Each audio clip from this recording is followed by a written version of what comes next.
The year was 1902, when a desperate man made a decision that would alter not just his life, but the legacy of an entire mountain town. Dr. Kemi Adakai had nothing but his medical bag and mounting debts when he received an unusual proposal from the wealthiest widow in the territory. 7 days after their hasty wedding, he would discover a truth that would shake the very foundation of everything he thought he knew about wealth, power, and the true cost of healing. Before we jump back in, tell us where you're tuning in from. And if this story touches you, make sure you're subscribed, because tomorrow I've saved something extra special for you. The mountain town of Eagles Crossing perched precariously between jagged peaks and deep, shadow-filled valleys, where the air tasted of pine and coal dust. In winter, snow blanketed the slopes in pristine white that quickly turned to grey slush in the streets below. In summer, wildflowers dotted the meadows, while miners trudged daily into the dark moor of the Blackfeather mine, owned by the infamous Nashota family for 3 generations. Dr. Kemi Adakai had arrived in Eagles Crossing 4 years earlier, a 32-year-old physician with hopeful eyes and steady hands, his medical degree from back east still crisp and uncreased.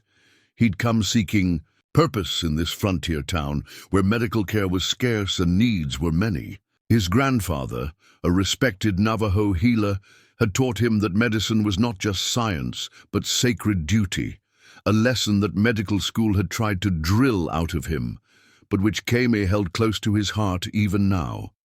The small clinic he established on Sycamore Street became his life's work, a modest 2-story building with examination rooms downstairs and his sparse living quarters above. The wooden sign swinging from rusted chains simply read, "Dr. Adakai, Physician," in faded gold lettering. During his first year, townsfolk regarded him with suspicion, reluctant to trust a native doctor with their ailments. But after successfully treating the mayor's daughter for scarlet fever when no one thought she would survive, opinions slowly shifted. "Doc's got magic in those hands," people whispered. "Different kinds of medicine, but it works." What most didn't see was how that magic came at a cost. Kemi never turned away patients who couldn't pay. He accepted chickens, fresh bread, mended clothes, whatever people could offer. For miners injured in cave-ins or children with winter coughs, he often charged nothing at all. He kept careful ledgers, neat columns of numbers that grew increasingly dire as the months passed. His suppliers in Denver weren't interested in chickens. As payment for medicines and surgical instruments, by his 4th winter in Eagles Crossing, Kemi's situation had grown desperate. The bank had sent 3 notices about his overdue loan payments. The clinic's roof leaked whenever it rained. His medical bag, once beautiful brown leather gifted by his father on graduation day, was now cracked and worn thin from constant use. The spine of his medical reference book was held together with twine, its pages stained with various medicinal tinctures. Kemi's personal appearance had similarly deteriorated. Though still handsome with his sharp cheekbones and intelligent, dark eyes, his clothes hung loose on his frame. He often forgot to eat while tending to patients, and sleep was a luxury rarely afforded between emergency house calls and his growing anxiety about finances. On particularly difficult nights, Kemi would climb to the roof of his clinic with a weathered blanket and gaze at the stars, remembering his grandfather's teachings about the night sky.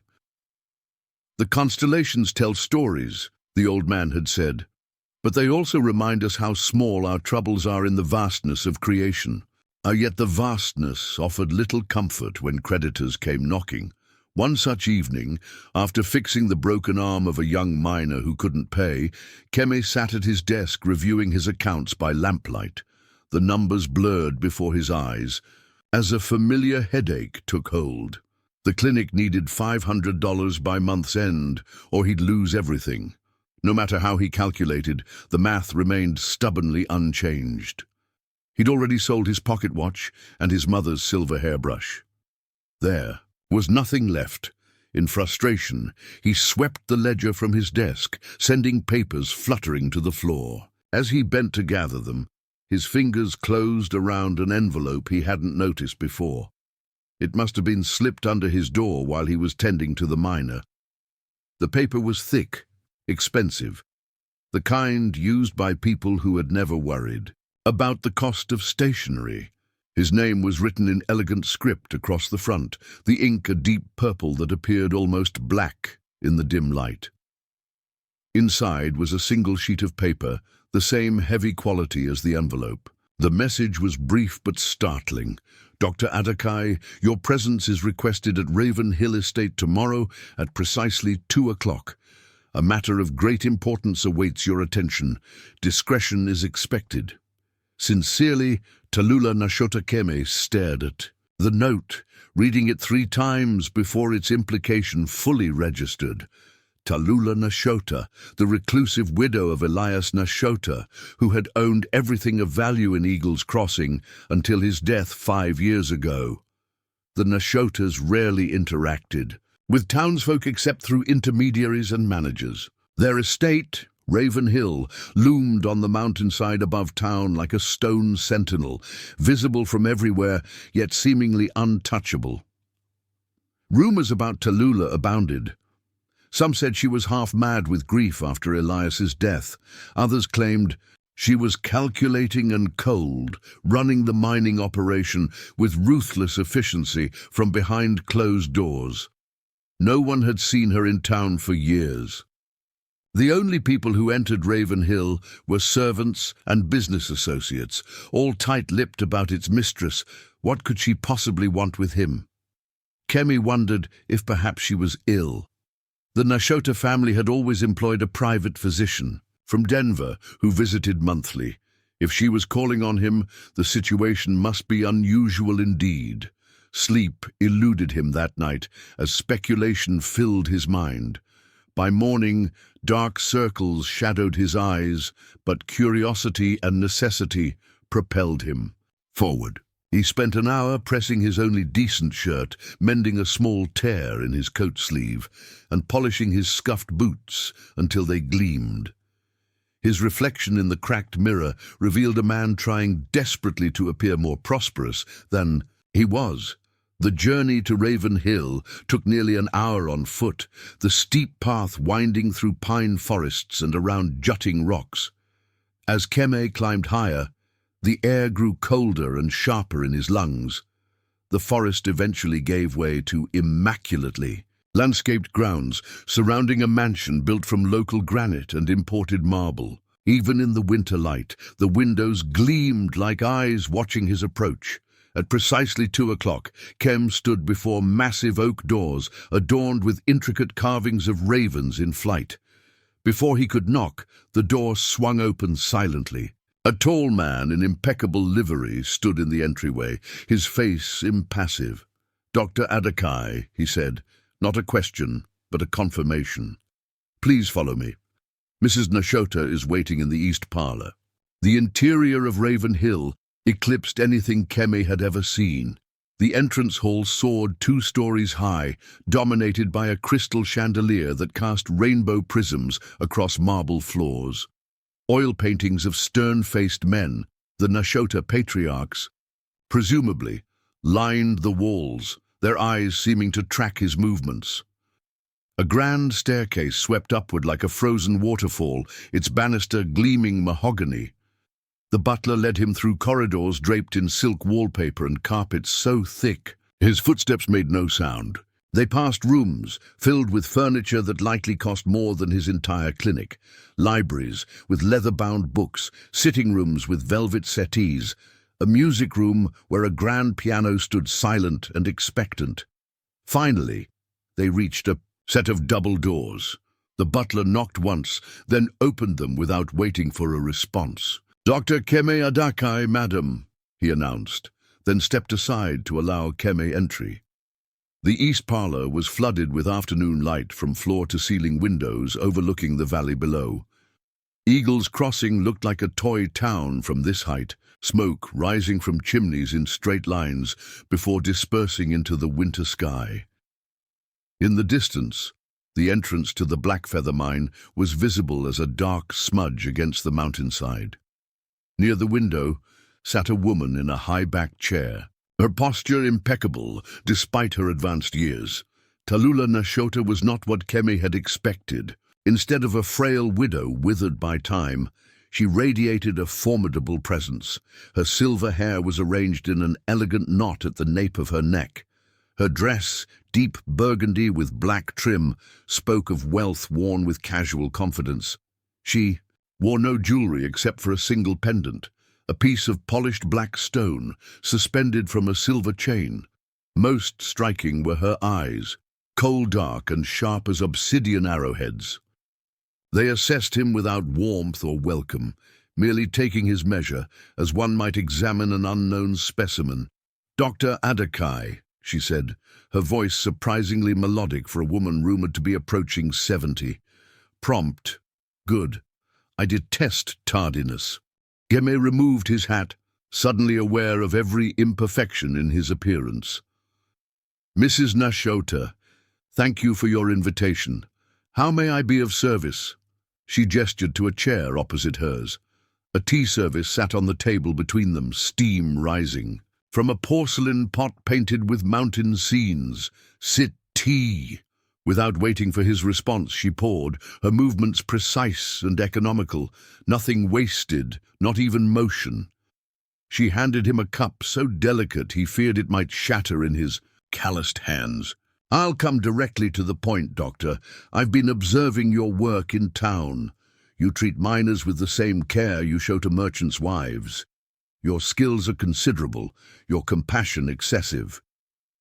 She said this last word with faint distaste. "Your financial situation, however, is disastrous." Kemi nearly choked on his tea. "I wasn't aware my personal finances were common knowledge." A thin smile crossed her lips. "Very little escapes my notice in Eagle's Crossing, Doctor.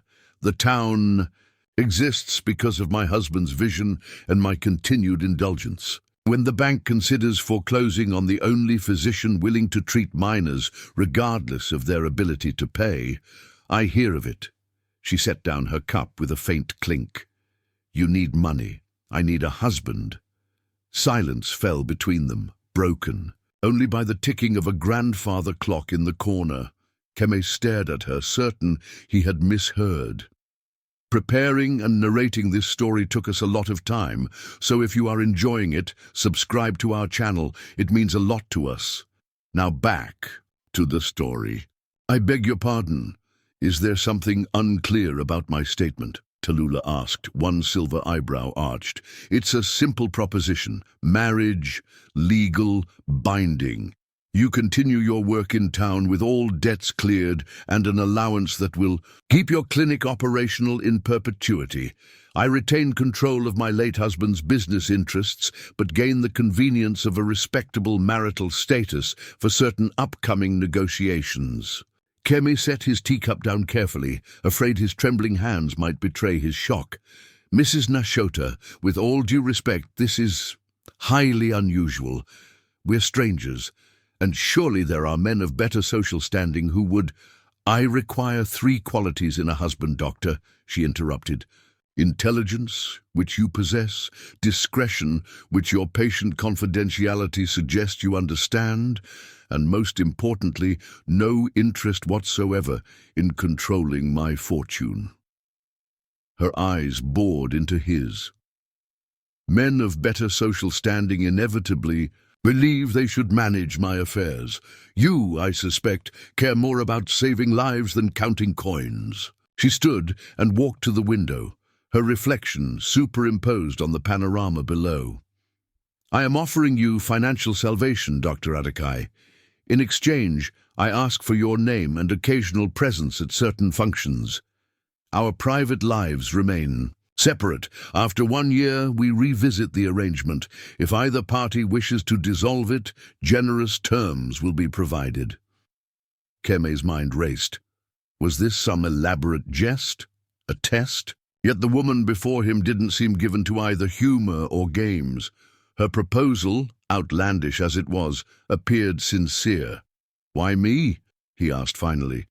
Of all the people in Eagle's Crossing, why choose a native doctor barely keeping his practice? Afloat? Tallulah turned from the window, studying him with those penetrating eyes. For a moment, something flickered in their depths, something beyond calculation, something almost human, because, Dr. Adakai, you are both desperate enough to accept and principled enough to honor the terms, because your patients need you, and I need a particular kind of husband. She returned to her seat, and because I'm running out of time. This last statement hung in the air between them. Before Keme could question it, the butler reappeared at the door. Dr. Adakai's return transportation is ready, madam. Tallulah nodded. Consider my offer, doctor. You have until tomorrow to decide. My messenger will await your answer at your clinic at noon. She handed him an envelope from her desk. This contains the details of our arrangement and what I propose to do for your clinic immediately upon your acceptance. Kem took the envelope, its weight suggesting multiple pages inside. His fingers brushed against hers, cool and dry, like autumn leaves. One more thing, doctor, she said as he rose to leave. This conversation never happened. If you decline, destroy the documents, and we will never speak of it again. If you accept... Her voice trailed off, and for the first time, she looked away. Well, decision first, consequences after. The butler escorted him back through the labyrinthine corridors. The mansion seemed darker now, shadows pooling in corners where sunlight couldn't reach. As Kem stepped outside, he noticed a sleek black, a carriage waiting, a matched pair of grey horses stamping impatiently. To take you back to town, sir, the butler explained. The ride down the mountain passed in a blur as Keem's thoughts tumbled over each other like stones in a flash flood. Marriage. To Tallulah Nashota, the idea was absurd. Yet the weight of the envelope in his pocket, the promise of salvation for his clinic and the patients who depended on him, was undeniable. By the time the carriage deposited him at his clinic door, night was falling. Inside, 3 patients awaited him. A miner's wife with a persistent cough, a child with a split chin needing stitches, and an elderly man whose arthritic hands could barely grasp his walking stick. None could pay in anything but gratitude. Hours later, after tending to their needs, Kame finally opened the envelope by lamplight. The documents inside detailed financial arrangements more generous than he could have imagined, not just clearing his debts, but providing funds for new equipment, medicines, even hiring an assistant. There was also a separate account designated for treating those who couldn't pay. With these resources, he could help everyone in Eagle's Crossing. No more turning away complicated cases, no more improvising with inadequate supplies, no more lying, awake wondering if he'd still have a clinic the next month, all for the price of his name. His independence, and binding himself to a woman whose true motives remained obscure. Kemi climbed to the clinic's roof one last time as a free man, the documents clutched in his hand. Above him, stars punctured the velvet darkness, just as they had on countless nights before. He thought of his grandfather's wisdom, his father's pride when he earned his medical degree. What would they say about this bargain he was contemplating? The wind whispered through the pines, carrying the scent of snow and secrets from the mountain above. From Raven Hill, lights gleamed like earthbound stars, where Tallulah Nashota waited for his answer. As dawn broke over Eagle's Crossing, painting the sky in watercolor hues of pink and gold, Dr. Keme Adakai made his decision. For better or worse, his fate would soon be intertwined with the mysterious mining widow and whatever secrets lurked behind those raven-carved doors. The messenger arrived at precisely noon the following day, just as Tallulah had promised. He was a young man with serious eyes, dressed in the livery of Raven Hill Estate, charcoal grey, with raven insignias embroidered on the lapels. He stood silently at the clinic's entrance, neither entering nor speaking, simply waiting as patients shuffled past him with curious glances. Keme had been awake since before dawn. After a night of little sleep and much contemplation, he had risen to treat an emergency, a logger with a deep gash in his thigh. The work provided welcome distraction, but now, as he washed blood from his hands in a basin of quickly reddening water, the moment of decision could no longer be postponed. He dried his hands on a clean towel, straightened his waistcoat, and approached the messenger. From his pocket, he withdrew a sealed envelope of his own, nowhere near the quality of Tallulah's stationery, but the best he could find in his desk. "Please inform Mrs. Nashota that I accept her proposal," Kemi said quietly, handing over the envelope containing his formal acceptance. "With the conditions outlined in my response." The young man nodded once, tucked the envelope inside his jacket, and departed without a word. It was done. For better or worse, Keme Adakai had agreed to become the husband of the most powerful woman in Eagle's Crossing. The remainder of the day passed in a fog of unreality. Keme treated patients mechanically, his mind elsewhere, climbing the winding path to Raven Hill, imagining the life that awaited him. By evening, as he was preparing to close the clinic, a different messenger arrived. This one came not on foot, but driving a handsome black carriage, its polished wood gleaming in the last rays of sunlight. "Dr. Adakai," the driver said with a slight bow, "I've been instructed to deliver this and await your readiness." He handed Keme another envelope, this one sealed with dark red wax, impressed with the Nashota raven crest. Inside was a bank draft for an amount that made Kem's breath catch, along with a brief note in that same elegant purple ink. "Arrangements made. Marriage tomorrow at 10 a.m. Bring only what you cannot live without. All else will be provided. TN." The finality of it struck Keme like a physical blow. Tomorrow. No long engagement, no time for second thoughts or preparations. Just as with everything else in his life, Tallulah Nashota moved with decisive efficiency. "How soon does Mrs. Nashota expect?" "Me," Keme asked, his voice steadier than he felt. "I was instructed to return with you this evening, sir. Your quarters have been prepared at Raven Hill." Keme glanced around his modest clinic, the worn examining table, the shelves of carefully hoarded medicines, the frayed rug his mother had woven years ago. 4 years of his life were contained within these walls. Now he was to leave it all behind for a mansion on the hill and a marriage of convenience to a woman he barely knew. "Give me an hour," he said finally. The driver nodded and retreated to wait with the carriage.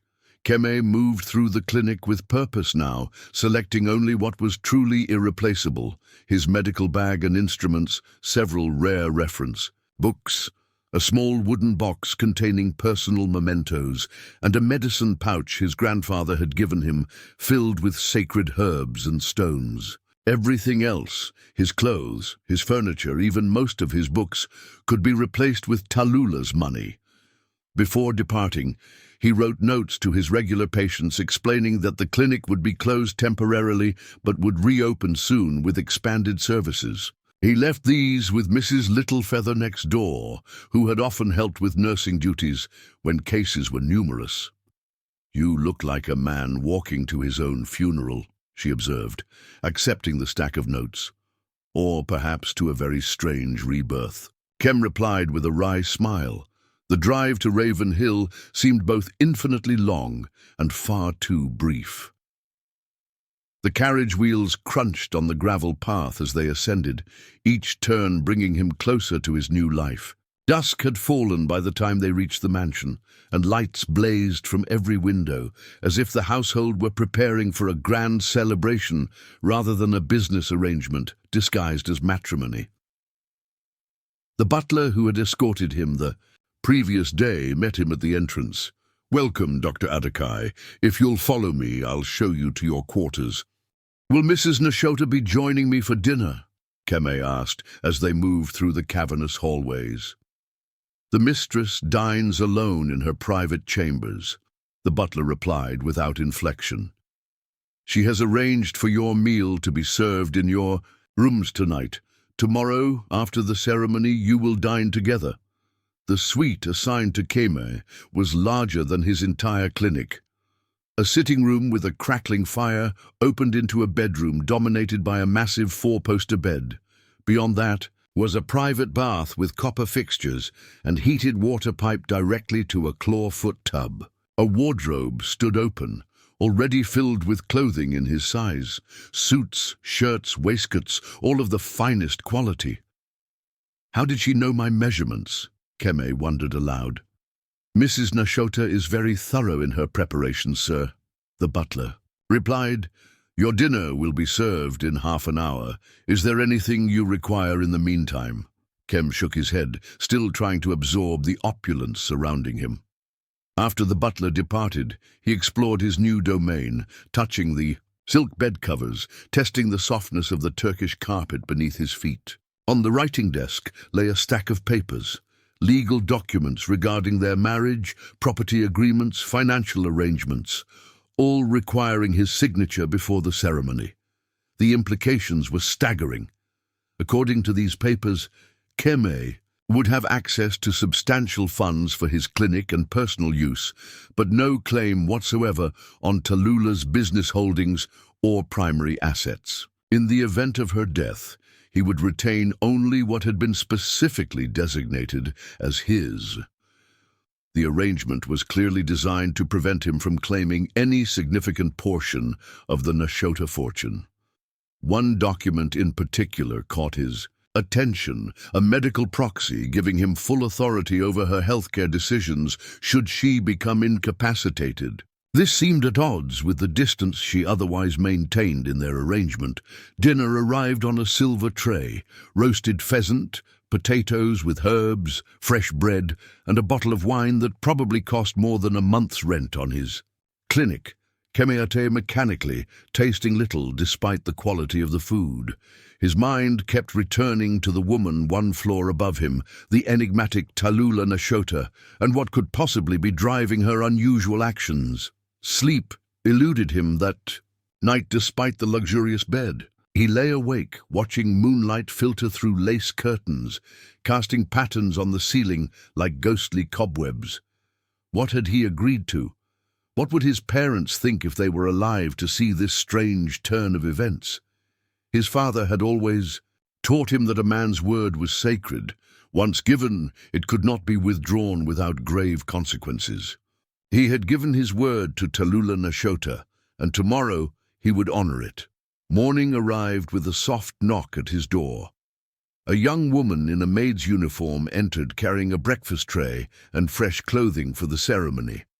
Mrs. Nashota requests that you be ready by 9:30, sir, she said, laying out the items on the bed, a formal suit of charcoal grey with a silver waistcoat and tie.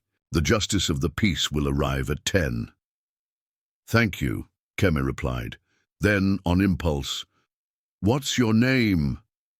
The maid looked startled at being addressed directly. Ayasha, sir. How long have you worked for Mrs. Nashota, Ayasha? 3 years, sir. Her eyes darted toward the door as if checking for eavesdroppers. And what kind of mistress is she? Keme pressed, keeping his voice gentle. Ayasha hesitated before answering. Fair, sir. Demanding but fair. She doesn't tolerate mistakes, but she pays well and never raises her voice. Another pause. She's not what people in town think. That's all I can say. With that cryptic statement, she curtsied and withdrew, leaving Keme with more questions than answers. The ceremony itself was brief and coldly efficient. The justice of the peace, a nervous man who kept darting glances at Tallulah as if afraid she might suddenly transform into something dangerous, performed the minimum legal requirements.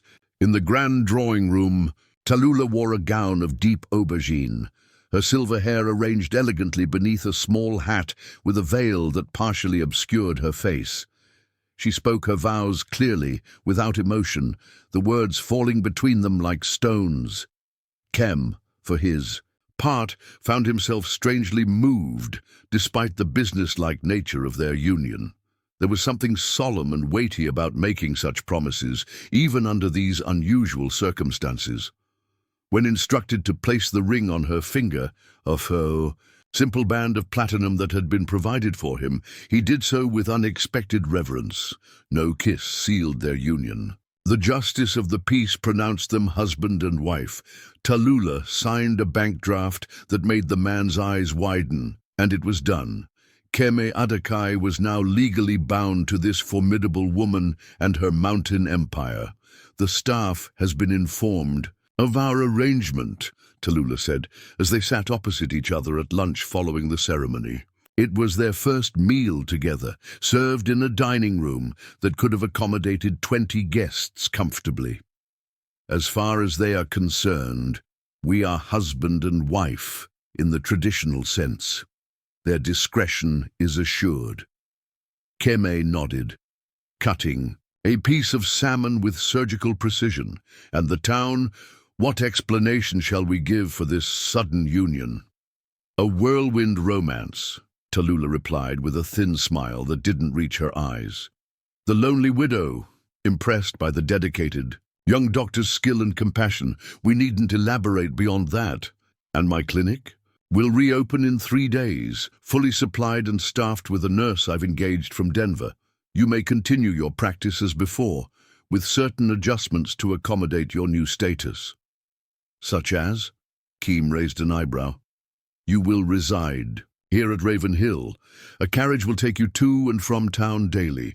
You will attend certain social functions with me as necessary, and you will be available for consultation regarding my health when required. She sipped her water, her expression unchanged. Beyond that, your time is your own. Keme studied her across the expanse of polished mahogany. In daylight, he could see fine lines around her eyes and mouth that spoke of years of care or perhaps pain. Despite her advanced age, there was nothing frail about her. She radiated authority and self-possession. May I ask a personal question, Mrs. Nashota? He ventured. You may ask. I may not answer. Why did you really choose me? There must be others who would have served your purpose equally well. Tallulah set down her glass carefully. You possess qualities I value, Dr. Adakai: integrity, intelligence, and you understand suffering without being broken by it. She met his gaze directly. Also, your heritage makes you an outsider in Eagle's Crossing, despite your position. You know what it is to live between worlds. We have that in common. Before Keme could inquire about this unexpected revelation, she rose from the table. I have business matters to attend to this afternoon. Chenoa will show you around the estate. I suggest you use the next few days to familiarize yourself with your new home before resuming your practice. With that, she swept from the room, leaving Keme to contemplate her words. There had been something in her tone when she mentioned living between worlds, a momentary crack in her imposing facade, revealing some deeper truth she kept carefully guarded. Chenoa turned out to be the estate's housekeeper, a woman in her 50s with kind eyes and a no-nonsense manner. She led Keme through the mansion's many rooms, explaining the rhythms of the household, when meals were served, which areas were open to him, which were Tallulah's private domain. The mistress values her privacy, Chenoa explained as they walked through an extensive library with books floor to ceiling. Her study and personal chambers on the East Wing's second floor are strictly off-limits unless you're specifically invited. What about this room? Keme asked, pausing before a locked door in the west corridor. Chenoa's expression grew guarded. That was Mr. Nashota's private study. It's been sealed since his passing. Does my wife ever go there? Keme found the words "my wife" strange on his tongue. Only on certain days, Chenoa replied carefully. Anniversaries, birthdays, days that held meaning for them. As their tour continued, Keme began to form a mental map of Raven Hill, not just its physical layout, but its emotional topography. There were rooms filled with light, and others where shadows seemed to cling regardless of the time of day. The servants moved efficiently, but spoke in hushed tones, as if too much noise might disturb something best left sleeping. The grounds were equally impressive. Formal gardens now dormant under winter frost, a greenhouse where tropical plants thrived despite the mountain climate, stables housing a dozen fine horses, and paths leading into the surrounding pine forest. From certain vantage points, Keme could see the operations of the Blackfeather mine in the distance, men moving like ants around the entrance, carts of ore being transported down to the processing facilities in the valley. The mine is still very productive, Chenoa commented following his gaze. Mr. Nashota had an instinct for where to dig. They say he could feel the metal calling to him through the rock. And Mrs. Nashota, does she share this instinct? Chenoa's expression grew thoughtful. The mistress has her own gifts. By evening, Keme's head was swimming with information and impressions. He retired to his quarters to find fresh clothes laid out and a note informing him that dinner would be served in the small dining room at 7. This time, Tallulah would join him. She appeared precisely on time, now dressed in a simpler gown of midnight blue.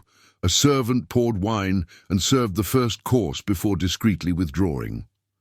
"I trust Chenoa's tour was informative," Tallulah said, unfolding her napkin with practiced grace. "Very. You have a remarkable home. It's yours now, too, in a manner of speaking." She regarded him over the rim of her wineglass. "Does that disturb you, finding yourself suddenly transplanted into such different circumstances?" Keme considered the question. "I've never been one to judge a situation prematurely. My grandfather taught me that first impressions are usually incomplete. A wise man, he was. He also taught me that everything in nature seeks balance. When something appears unbalanced, like our arrangement, I can't help wondering what forces are at work beneath the surface. A flicker of something, amusement, respect, crossed Tallulah's features. Perhaps in time you'll discover those forces, and for yourself, Doctor." The conversation shifted to more practical matters, the reopening of his clinic, his scheduled appearances as her husband at upcoming social events, arrangements for his transportation to and from town. Throughout the meal, Keme found himself studying Tallulah, searching for clues to her true nature and motivations. There were moments when her mask slipped slightly, a flash of weariness when she thought he wasn't looking, a tightness around her mouth when the mine was mentioned. Once, when speaking of a charity event for miners' families, a surprising passion animated her voice before she caught herself and resumed her cool demeanor. "May I ask about your health?" Keme inquired as dessert was served, a delicate apple tart with cinnamon. "As your physician, as well as your husband, I should be informed of any conditions requiring attention." Tallulah set down her fork. "My health is complex but currently stable. I maintain detailed records which I will make available to you." "And your regular physician from Denver? Dr. Mercer has been informed of our marriage and your medical qualifications. He will transfer my case to you and remain available for consultation if necessary." She dabbed her lips with her napkin. "But my condition is not why I married you, Doctor, at least not directly." Before Keme could press further, Tallulah changed the subject, asking about his plans for expanding the clinic's services. The moment for revelations had passed. As the evening concluded, she rose with fluid grace despite her years. "Tomorrow I have meetings regarding the mine operations. You're welcome to explore the estate further or begin preparations for your clinic's reopening. My carriage is at your disposal." She paused at the doorway. "We will dine together each evening when possible. I find I appreciate your conversation." With that unexpectedly personal admission, she departed, leaving Keme alone with his thoughts and the growing certainty that there was far more to Tallulah Nashota and their marriage than he had initially understood. Later, as he stood by the window of his chambers, watching moonlight silver the pine forests surrounding Raven Hill, Keem reflected on the swift, strange turn his life had taken.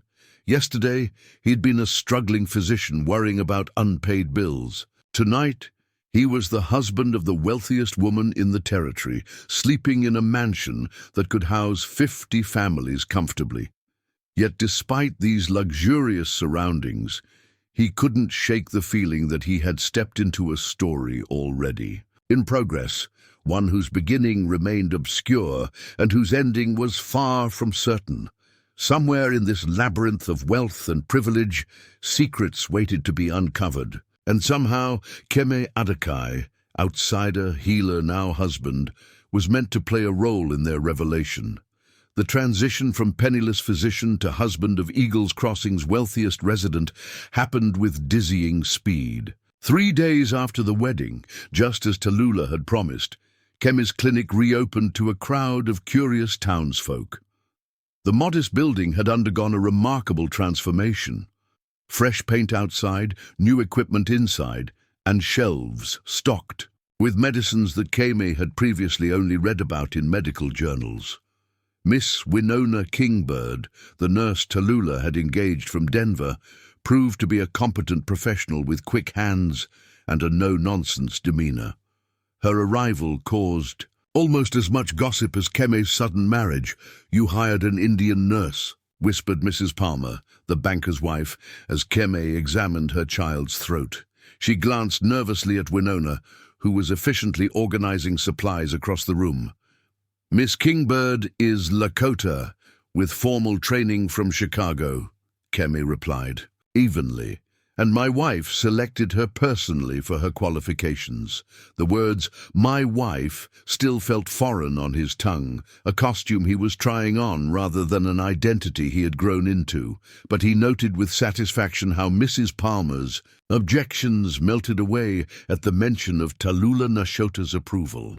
If the formidable mining widow deemed something appropriate, few in Eagles Crossing dared contradict her. The daily rhythm of Keme's new life quickly established itself.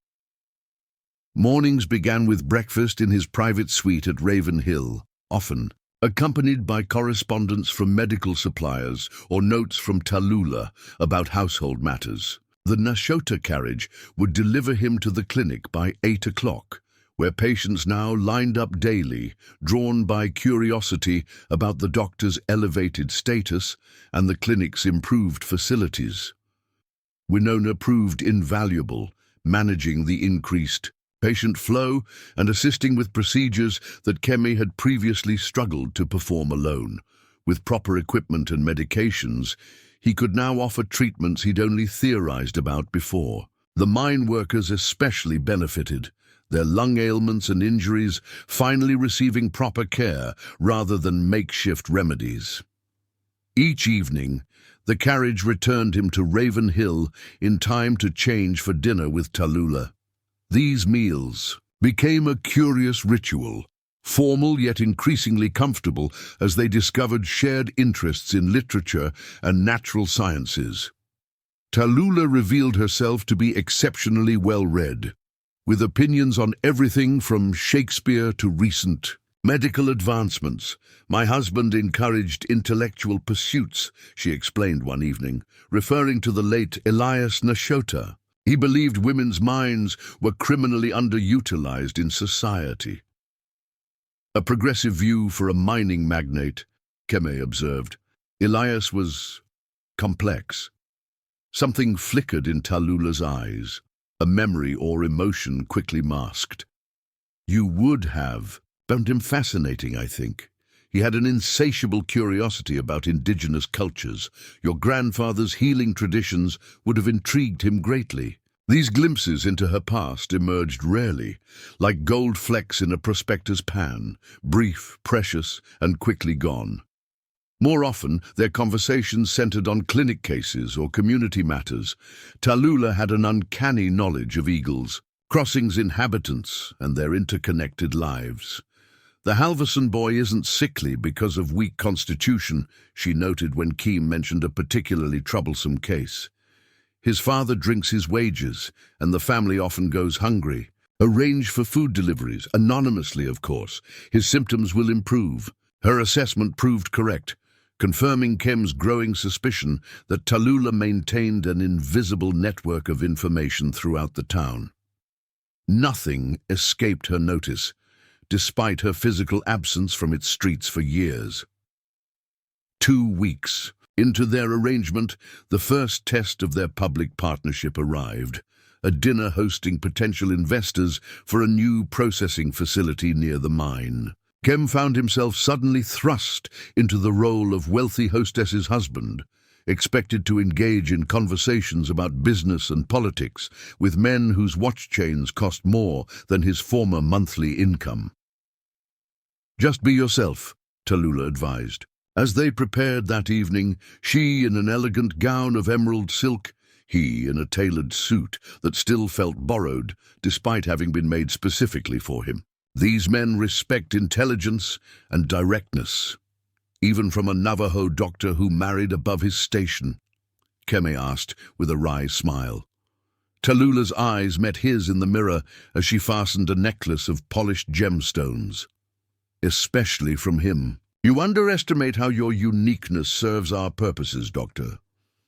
The dinner proceeded more smoothly than Kame anticipated.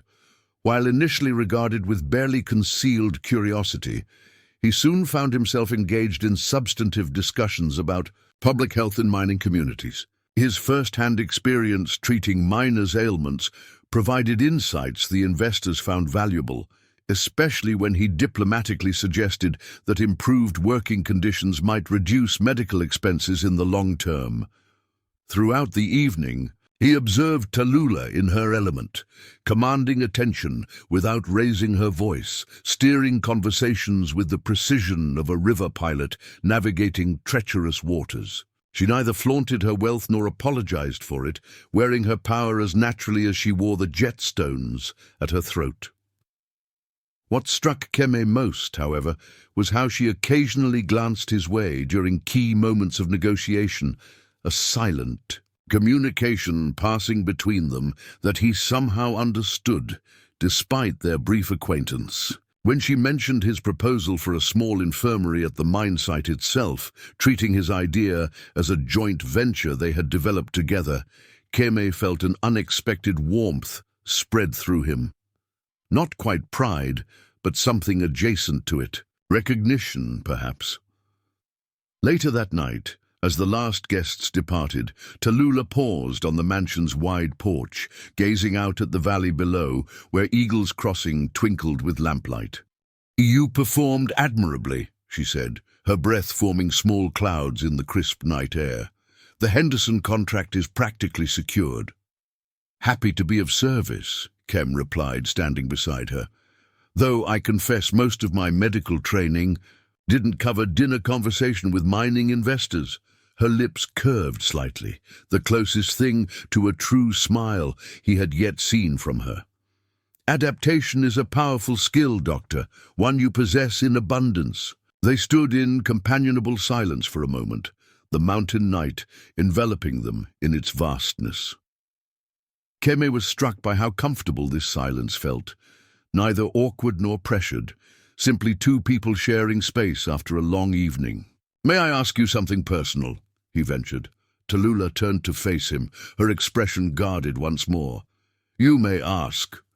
Why do you still call me Doctor? We're married, however unconventionally. Surely first names would be appropriate. At least in private." She studied him, her dark eyes reflecting the porch lanterns. "Formality provides clarity, Doctor. It reminds us of both of the parameters of our arrangement." "Does it?" Keme challenged gently. "Or does it maintain a distance that serves some other purpose?" Something shifted in her expression, a momentary vulnerability quickly masked. "Perhaps both." She turned toward the door. "Good night, Keme." His name sounded strange in her voice, almost intimate. "Sleep well." As she disappeared into the house, Keme remained on the porch, contemplating this small victory. A first name used, a tiny crack in her formidable armor. It wasn't much, but in the kingdom of Raven Hill, every concession felt significant. Days that followed brought new dimensions to their unusual partnership. Keme's clinic flourished under the Nashota patronage, treating 3 times the patients he had previously managed. Word spread through the territory, bringing people from neighboring settlements seeking the doctor whose mysterious marriage had elevated him from struggling physician to medical pioneer. At Raven Hill, Keme gradually became more than just an occupant. The staff, initially formal to the point of stiffness, began to warm to him as he learned their names, inquired about their families, and treated minor ailments without fuss. Ayasha, the young maid who had helped him on his first morning, sought his advice for her mother's persistent cough. The stable master, a taciturn man named Hinto, eventually showed Keme the hidden trails through the estate's extensive forests. Only Tallulah remained somewhat distant, though their evening conversations continued to deepen. She shared more about the mine operations, explaining complex business matters with surprising patience. Kem found himself genuinely interested in the enterprise that supported not just Raven Hill, but the entire town below. "The eastern seam is showing signs of playing out," she explained one evening in her study, pointing to geological maps spread across her desk. Elias always believed the real wealth lay to the north, but reaching it requires significant investment. Hence, the dinner with investors, Keme surmised. Precisely. Tallulah traced a line on the map with one finger, the silver ring she always wore catching the lamplight. "The Henderson contract will fund the new shaft. If my calculations are correct, it could extend the mine's productive life by 20 years. Securing Eagles Crossing's future," Kem observed. Tallulah glanced up at him, something unreadable in her expression. "Yes, long after I'm gone." The comment hung in the air between them, reminding Keme of the medical record she had promised to share but had not yet produced. Whatever condition afflicted her remained unspoken, though he occasionally noticed signs, a momentary unsteadiness. When rising too quickly, a barely perceptible tremor in her right hand, sometimes concealed by clasping her fingers together. On the 3rd Sunday after their wedding, Keme returned early from the clinic, having treated only a few patients with minor complaints. He found Raven Hill unusually quiet, many of the staff having been given the afternoon off. Seeking Tallulah to discuss a supply order for the clinic, he was informed by Chenoa that the mistress was observing her Sunday ritual and could not be disturbed. "What ritual is this?" Keme inquired. Chenoa's expression grew guarded. "It's not my place to say, Doctor. Perhaps you should ask Mrs. Nashota directly tomorrow." Curiosity piqued, Keme retreated to the library, selecting a medical journal to occupy his time. The vast room, with its floor-to-ceiling bookshelves and comfortable leather chairs, had become his favorite retreat in the mansion. Here, surrounded by knowledge accumulated over generations, he could almost forget the strangeness of his situation. As afternoon faded into evening, Keme found himself drawn to the window overlooking the estate's western grounds. Movement caught his eye, a solitary figure walking along a narrow path that led away from the gardens into the pine forest beyond. The distinctive aubergine shawl identified the walker as Tallulah, moving with purpose toward some unknown destination. Without consciously deciding to follow, Kem found himself setting aside his journal and heading downstairs. The crisp autumn air greeted him as he stepped outside, the sun already dipping toward the mountain peaks. He kept a respectful distance, not wishing to intrude, but unable to quell his curiosity about this weekly ritual Chenoa had mentioned.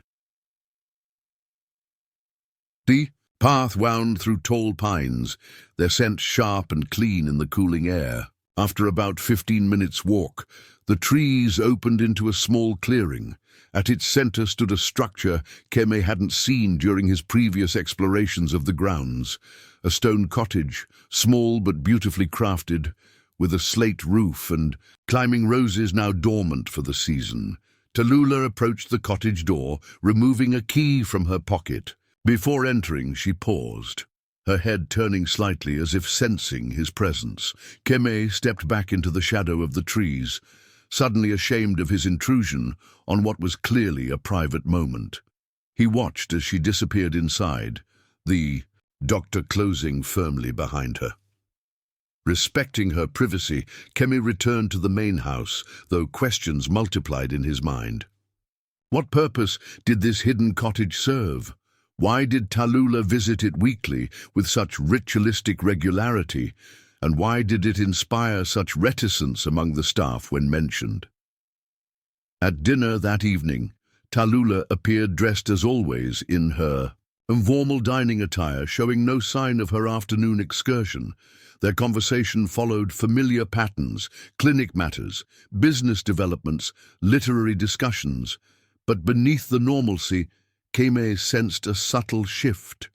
Her gaze seemed more distant, her responses slightly delayed, as if part of her remained in that stone cottage among the pines. "I walked the Western Trail this afternoon," he said finally, during a lull in conversation. "The forest there has a different character than the eastern slopes. Wilder, somehow." Tallulah's fork paused midway to her mouth. "Indeed, the western woods have never been properly tamed." She set her fork down carefully. "Did your walk take you far?" The question contained multitudes, an acknowledgement, a challenge, an opportunity for honesty. Keme chose the latter. "Far enough to see the stone cottage in the clearing," he admitted. "I didn't approach once I realized you were there. It seemed private." Silence stretched between them, taut as a surgery suture. Finally, Tallulah nodded. A single, decisive motion. "We will discuss it another time," she said, her tone closing the subject more effectively than a slammed door. That night, unable to sleep, Keme stood at his bedroom window gazing out at the moonlit grounds.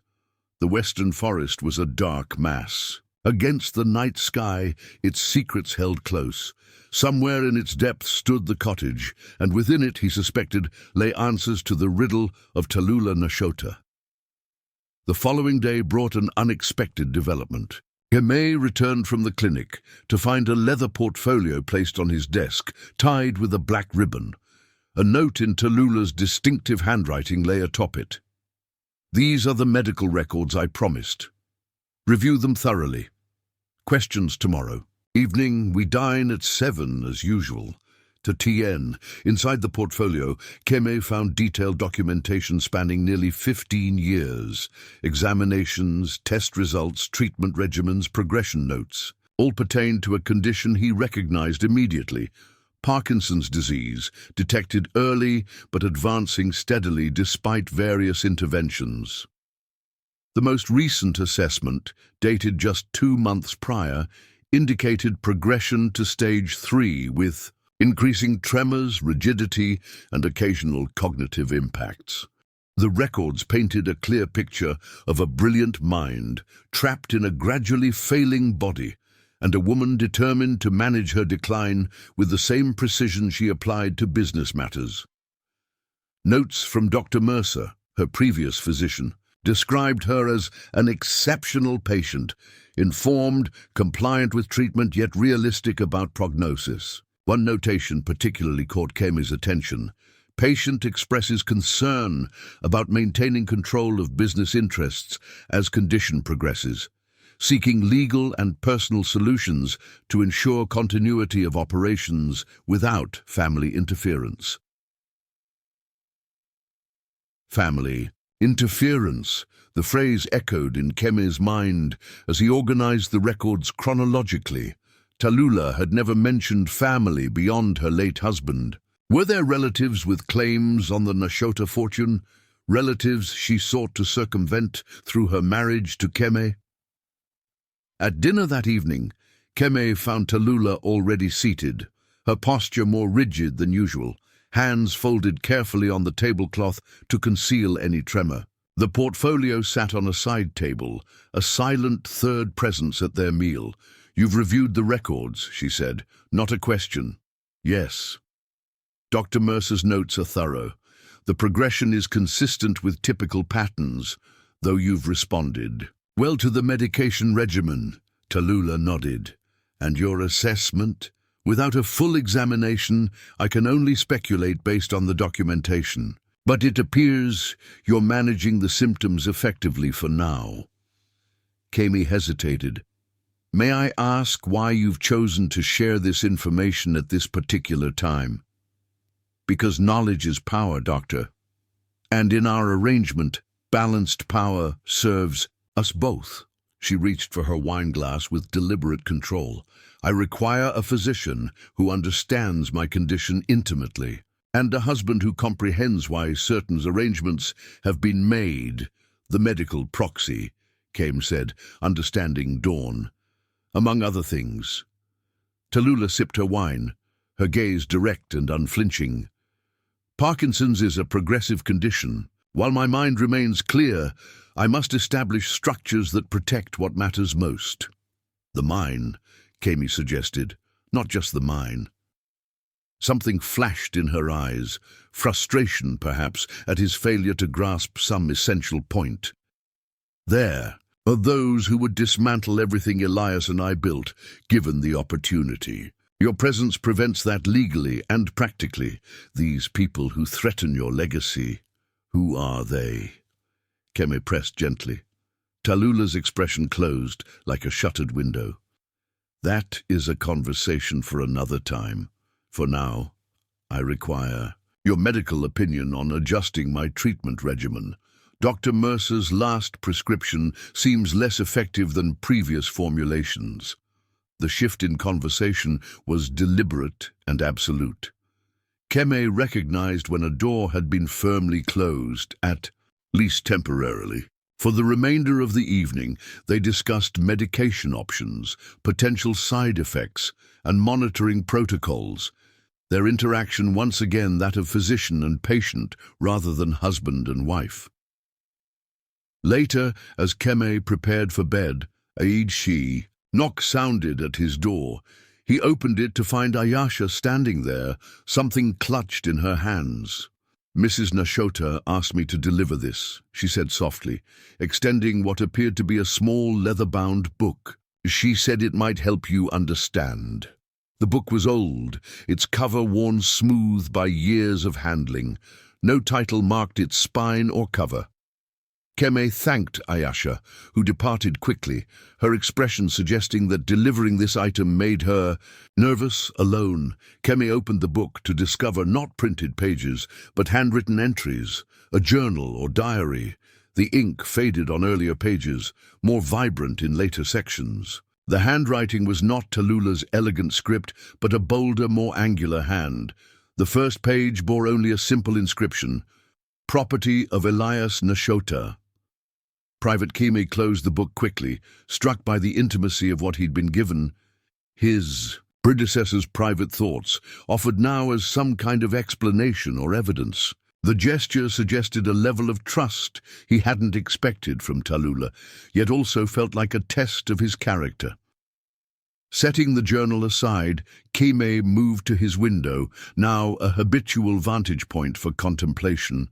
Below, Raven Hill slumbered. Under moonlight, its grandeur softened by shadows. Somewhere in this labyrinth of wealth and secrets, a story was unfolding.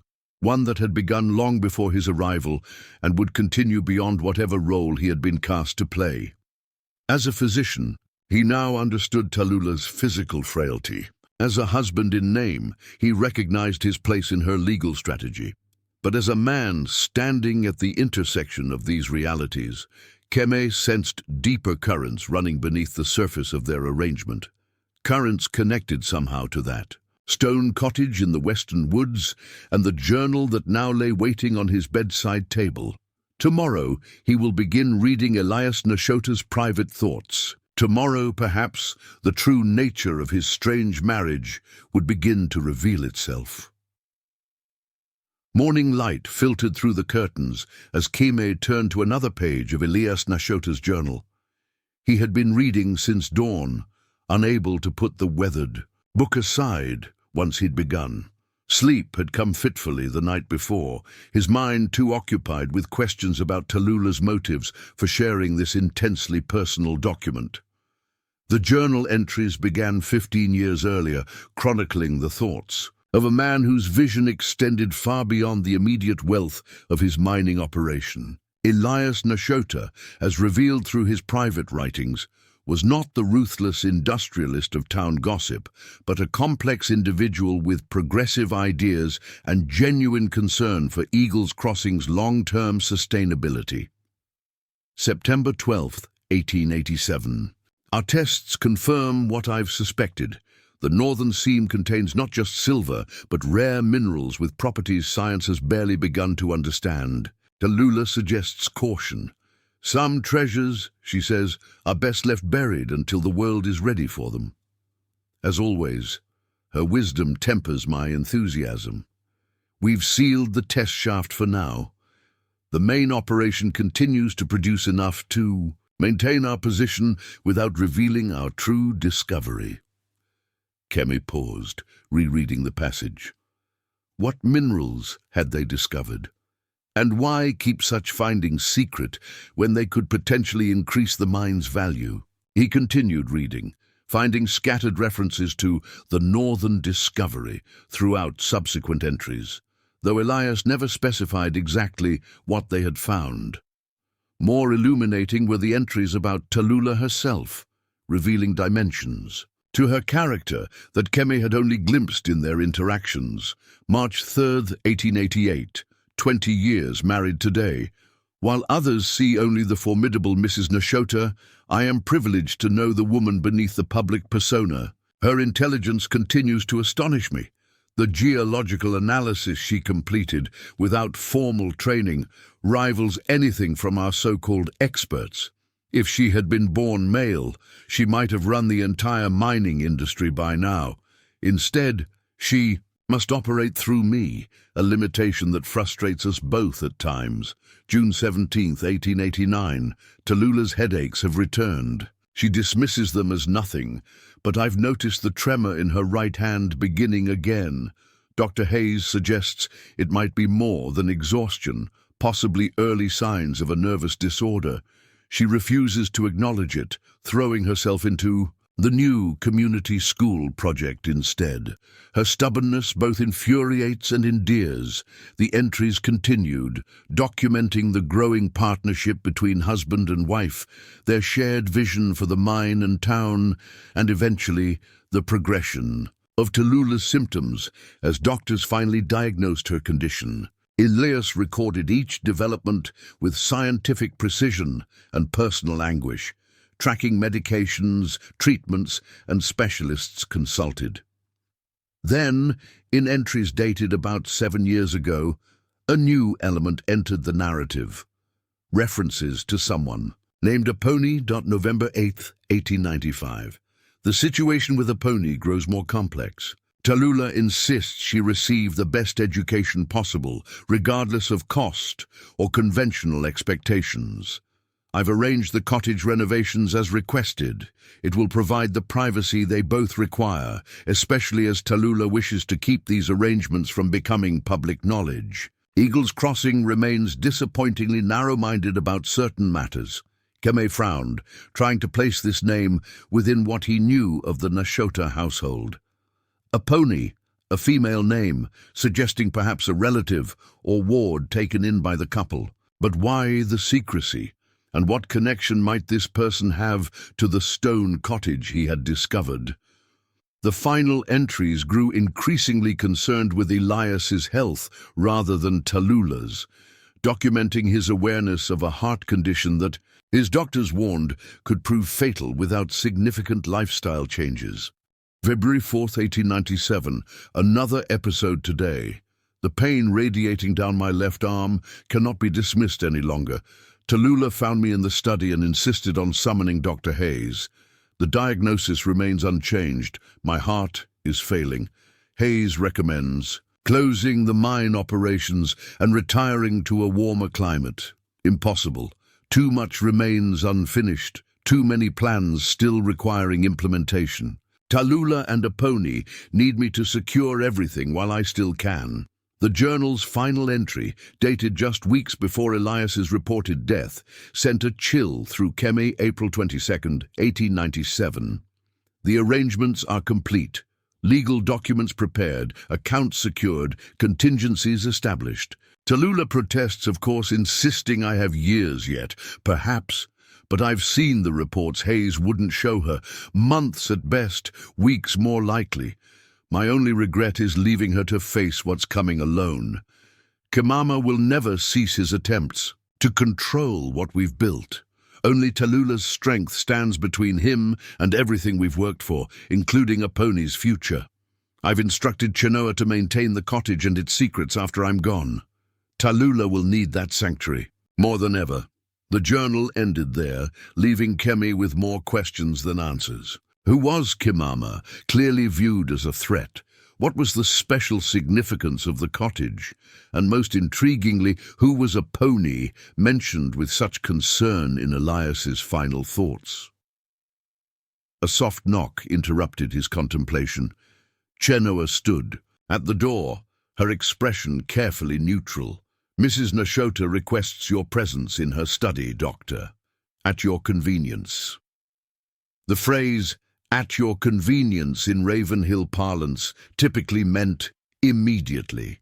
Kemi closed the journal and rose, wondering if Tallulah somehow knew he had finished reading, another example of her uncanny awareness of everything that happened under her roof. He found her at her desk, reviewing documents with the same focused intensity she brought to all tasks. Morning light emphasized the silver in her hair and the fine lines around her eyes, reminders of the decades of experience that separated them. Yet today, knowing more of her history through Elias's words, Kemi saw her differently. Not just as the imperious widow who had purchased a husband for convenience, but as a woman who had built something significant alongside a true partner, only to lose him and face threats alone. "You've read the journal," she said without preamble, setting aside her papers. "Yes." Kemi took the seat across from her, placing the leather-bound book on the desk between them. It was illuminating. In what way? Her tone was measured, experimental, testing how much he had truly understood from Elias's writings. "Your husband was not what town gossip suggested," Kemi began carefully. "His concern for Eagle's Crossing seems genuine, as was his devotion to you." Something softened briefly in Tallulah's expression. Elias saw possibilities where others saw only profit. It made him unusual among men of his position. He mentions a discovery in the northern seam, minerals beyond silver. Kemi watched her closely. "Is that what the new investment will help access?" "Partially." Tallulah's fingers tapped lightly on the desk. Not a Parkinson's tremor, but a deliberate gesture, considering how much to reveal. "The northern section contains deposits that could revolutionize certain industries. But accessing them requires technology that didn't exist in Elias's time, and now is developing." She leaned back slightly.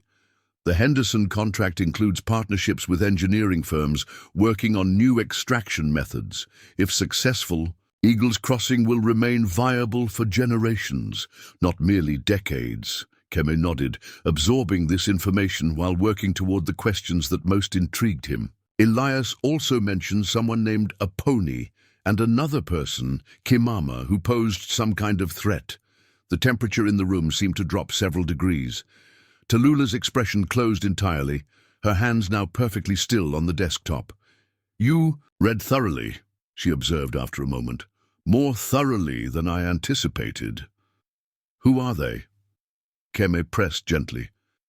"Elias's final entry suggests these people are central to understanding your situation, and perhaps our arrangement." Tallulah rose abruptly, moving to the window that overlooked the grounds.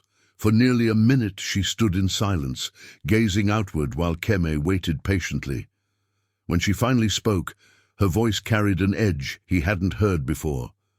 "Kimama is my brother-in-law.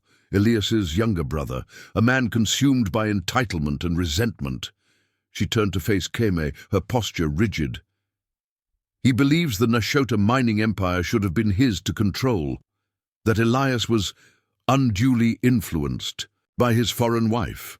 The emphasis on foreign carried volumes of meaning. "You're not originally from this country," Kem surmised. "I came from Hungary as a young woman. My father was a geologist who corresponded with American mining companies.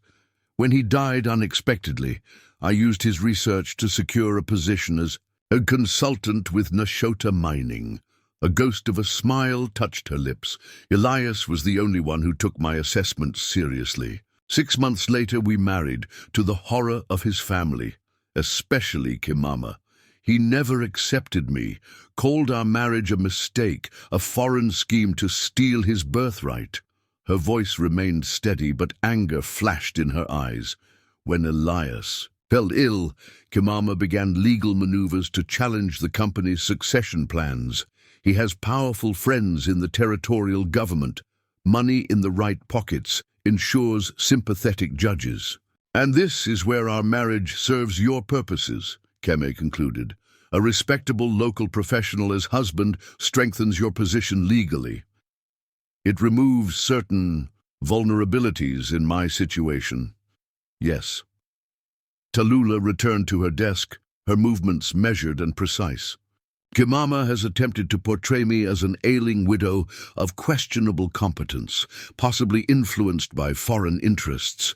Your presence complicates his narrative considerably." "And a pony?" Kime asked, sensing they were approaching the heart of the mystery. "Who is she?" The question hung in the air between them, weighty and significant. Tallulah studied him intently, as if measuring his worthiness to receive this particular truth. "That," she said finally, "is a matter for another conversation, one that requires additional context." She glanced at the clock on the mantel. "You have patients waiting at the clinic. Hinto has prepared the carriage." The dismissal was clear, yet Kame hesitated, reluctant to leave with the most intriguing question unanswered. "Tallulah," he said, using her first name deliberately, "these partial revelations serve neither of us well. As your husband, even in name only, I should understand the complete situation I've entered. You understand what's necessary for now." Her tone softened slightly. "Some truths require proper timing, Doctor. Trust that I will reveal everything when circumstances permit." With that, she returned her attention to her papers. The discussion clearly concluded. Keme recognized the futility of pressing further and departed for the clinic, his mind churning with new information and persistent questions. The morning at the clinic passed in a blur of patients and procedures, though Keme found his thoughts repeatedly returning to the mystery of a pony and the stone cottage. Winona noticed his distraction as they treated a miner with a badly lacerated arm. "You're miles away today, Doctor," she observed while preparing suture materials. "Trouble in paradise?" The gentle teasing reflected their growing professional rapport. Keme managed a smile as he cleaned the wound. "Just puzzling through a medical case. Must be complicated to furrow your brow that way." Winona handed him the threaded needle with practiced efficiency. "My grandmother would say you're carrying too many questions without answers. It unbalances the spirit. Your grandmother sounds wise. She was a medicine woman among our people. Said healing happens when we understand the whole story, not just the symptoms." Winona assisted with the final bandaging. "Sometimes you have to look beyond the obvious wound to find the true source of pain." Her words resonated with Kem as he completed his rounds. He was indeed seeing only symptoms of a larger situation. Tallulah's controlled revelations, the mystery of the cottage, the unnamed threat from Kimama, and the enigmatic Aponi, who seemed central to everything. That afternoon, rather than returning directly to Raven Hill after clinic hours, Keme asked Hinto to wait while he visited the town records office. The clerk, initially flustered by the appearance of Mrs. Nashota's new husband, became helpful when Keme explained he was researching property boundaries for potential clinic expansion. While the clerk searched for relevant maps, Keme casually examined the public record shelves, eventually locating birth and death registries for Eagle's Crossing. The death record confirmed what everyone knew. Elias Nashota had died of heart failure in May 1897, with Dr. Hayes as the attending physician. More interesting was what Keme found in the birth registry. Scanning entries from around the time Elias first mentioned a pony in his journal, he discovered a simple notation that sent a jolt through him. November 12, 1895. A pony Nashota, female. Parents, Elias Nashota and Tallulah Nashota. Attending midwife. Chinchinoa.Kem stared at the entry, his mind struggling to reconcile this information with what he knew. Tallulah would have been in her early 50s when this birth occurred, unusually late for a first child, almost medically remarkable. And if Tallulah and Elias had a daughter, where was she now? Why was she never mentioned in town gossip? Why had Tallulah herself never spoken of her? He carefully noted the information before the clerk returned with property maps. After a cursory examination, Keme thanked him and departed, his mind racing with implications. The return journey to Ravenhill gave him time to reorganize his understanding of the Nashota household.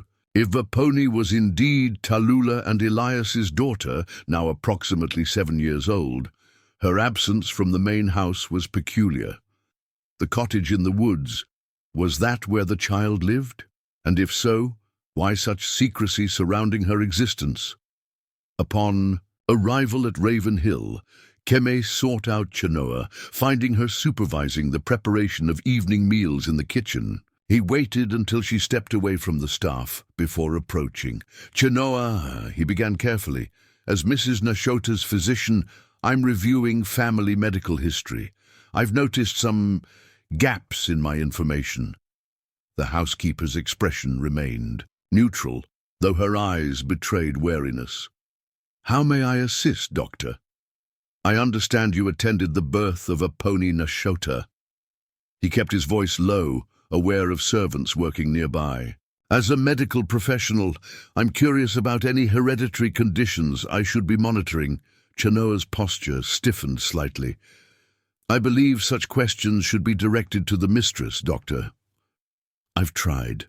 She's reluctant to discuss the matter." Keme leaned closer. "Chenoa, I'm not asking out of idle curiosity. If there's a child whose health might be affected by her mother's condition, I need to know." Something in his earnest concern seemed to reach the housekeeper. She glanced around, then spoke in barely more than a whisper. "Sunday. Join the mistress on her walk to the cottage. She doesn't speak of it, but I believe she's been waiting for you to insist." Chenoa's expression softened momentarily.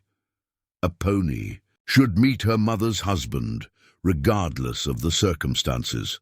Before Keme could press for more details, Chenoa returned to supervising the kitchen staff, clearly unwilling to continue the conversation. The brief exchange, however, confirmed his discoveries while raising new questions.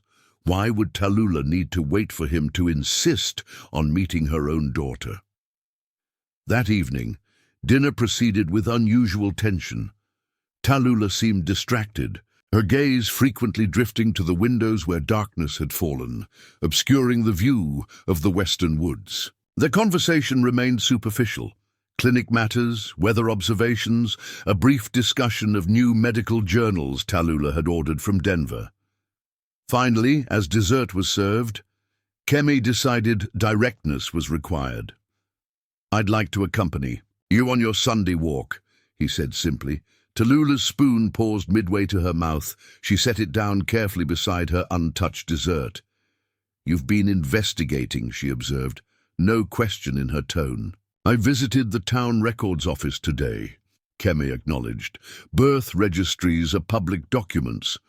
And what did these public documents tell you, Doctor? Her voice remained steady, though her right hand now displayed a subtle tremor she didn't attempt to hide. That on November 12, 1895, you and Elias welcomed a daughter named Aponi. Keme maintained eye contact despite Tallulah's increasingly frosty demeanor.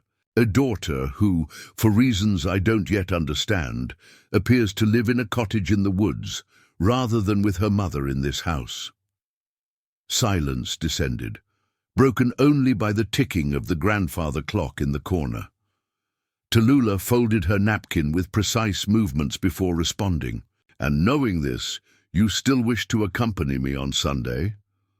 I do. Kemi leaned forward slightly.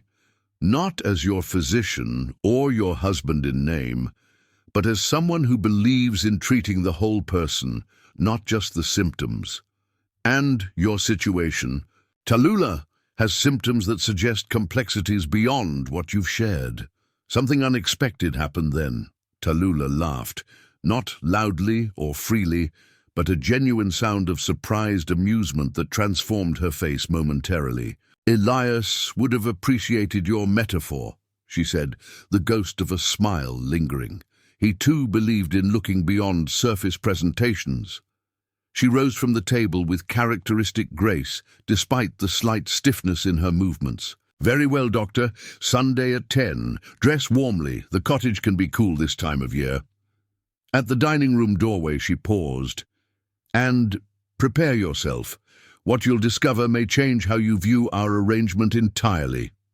With that enigmatic warning she departed, leaving Kem to contemplate what revelations awaited him in the stone cottage. The next 2 days would pass with excruciating slowness, each hour bringing him closer to understanding the true purpose of his strange marriage to the mining widow of Raven Hill. Sunday morning dawned crisp and clear, the October sky a perfect blue vault above the pine-covered mountains. Keme woke early, his sleep having been restless and filled with fragmented dreams. A child's face he couldn't quite see, tunnels stretching beneath the mountain, Tallulah standing at the edge of a precipice. He dressed carefully in warm clothes as advised, uncertain what the day would bring, but sensing its importance. When he arrived downstairs, he found Tallulah waiting in the entrance hall, dressed not in her usual formal attire, but in a practical, wool walking suit of deep blue. A woven shawl in rich burgundy was draped around her shoulders, and sturdy boots replaced her typical heeled shoes. The overall effect was striking, less the imperious mining widow and more a woman of purpose and practicality. "Good morning," she said, her voice betraying no emotion. "I trust you slept well?" "Well enough," Kem replied, noting the small basket she carried. "May I?" He extended his hand toward the basket. After a moment's hesitation, she surrendered it. "Bread, cheese, preserves. We typically share a small meal during these visits." The casual "we" confirmed what Kimi had already deduced. These Sunday excursions were visits to her daughter. The normalcy of bringing food, of sharing a meal, contrasted sharply with the secrecy surrounding Aponi's existence. His confusion must have shown on his face, for Tallulah's expression softened slightly. "Your questions will be answered soon enough, Doctor. Shall we proceed?" They left through a side door, avoiding the main entrance where staff might observe them. The path leading toward the western woods was well maintained, but deliberately inconspicuous, almost invisible unless one knew to look for it. As they walked, in silence, Kem noticed subtle markers along the way, a distinctive stone here, a bent branch there, creating a trail that could be followed even in poor visibility. "Elias established this path," Tallulah said, breaking the silence as they entered the denser forest. "He wanted to ensure the cottage could always be reached safely, regardless of weather conditions.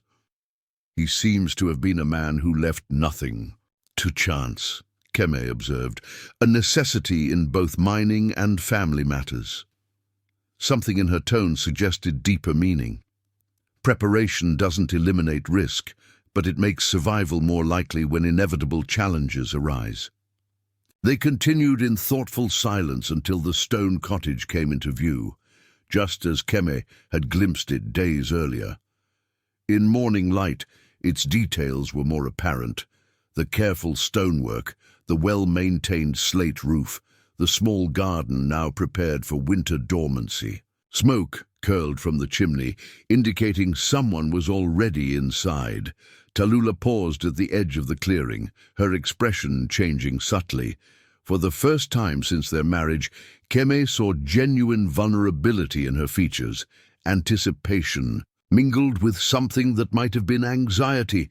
"Before we proceed," she said, turning to face him directly, "I must ask for your word as a physician and a man of honor that what you see today remains private, regardless of how our arrangement continues in the future." The request's solemnity struck Keme. "You have my word," he replied without hesitation, "as your doctor, husband, and as someone who respects the sanctity of family matters." Tallulah studied him intently, as if measuring the weight of his promise. Finally, she nodded once. "Very well.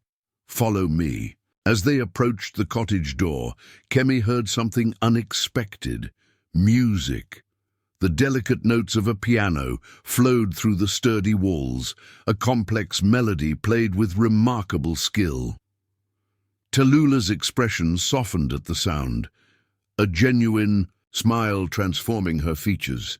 She knocked twice, paused, then once more, a signal rather than a request for entry. The music stopped immediately, followed by quick footsteps.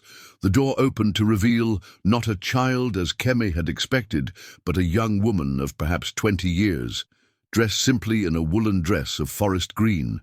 Her dark hair was secured in a practical braid, and her eyes, startlingly similar to Tallulah's, widened at the sight of Keme.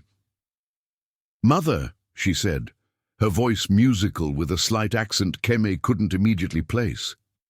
"You've brought a visitor." Tallulah stepped forward, allowing the young woman to embrace her briefly. "Aponi, this is Dr. Keme Adakai, my husband, as you know." She turned to Keme, whose confusion must have been evident. "Doctor, this is my daughter, Aponi Nashota." The young woman, not a child at all, offered a small curtsy that seemed both formal and slightly mocking. "So you're the physician who married my mother for her fortune," she said, her direct gaze assessing him with intelligence that rivaled Tallulah's. "Please, come in before the warmth escapes." The interior of the cottage defied Kem's expectations entirely. Though small compared to the mansion, it was exquisitely appointed.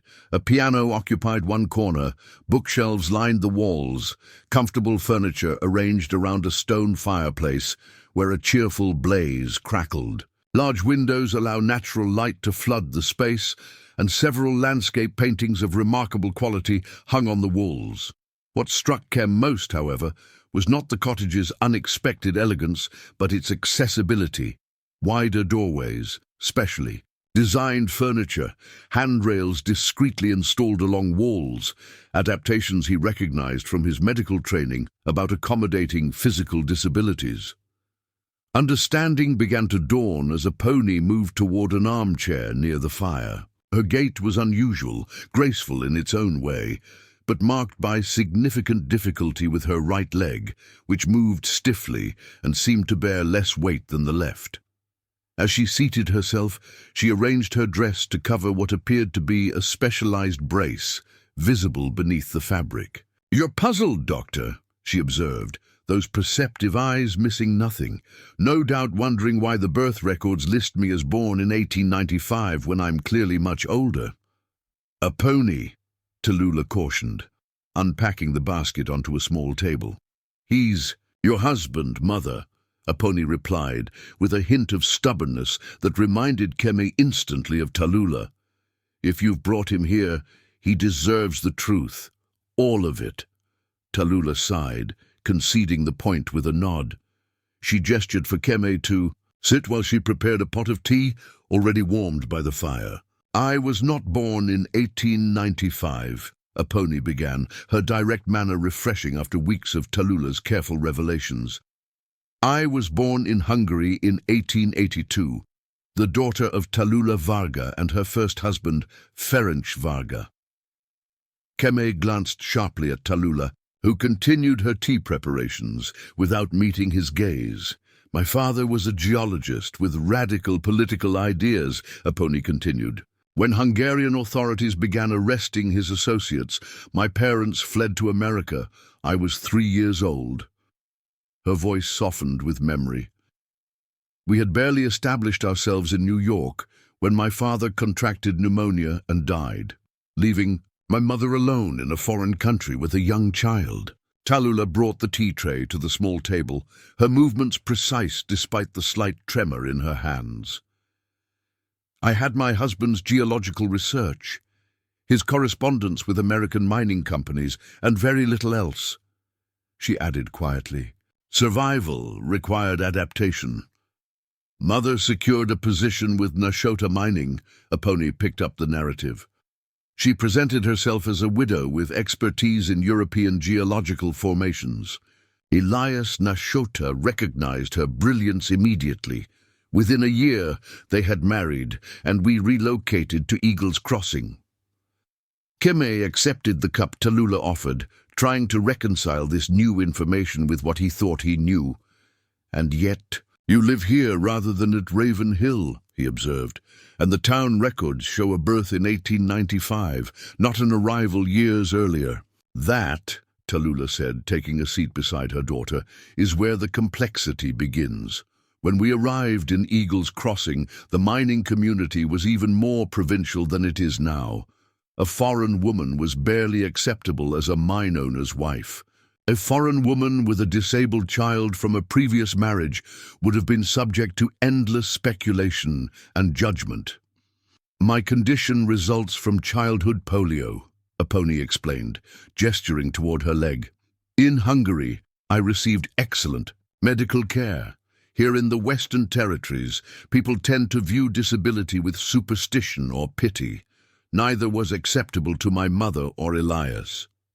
So you created a separate life for her, Keme surmised, addressing Tallulah.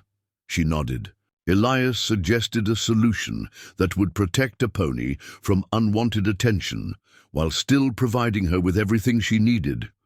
We established her initially at a boarding school in Denver, where she received education and continued medical treatment. Meanwhile, in Eagles Crossing, we were simply the childless Nashotas, Aponi added with a hint of old bitterness.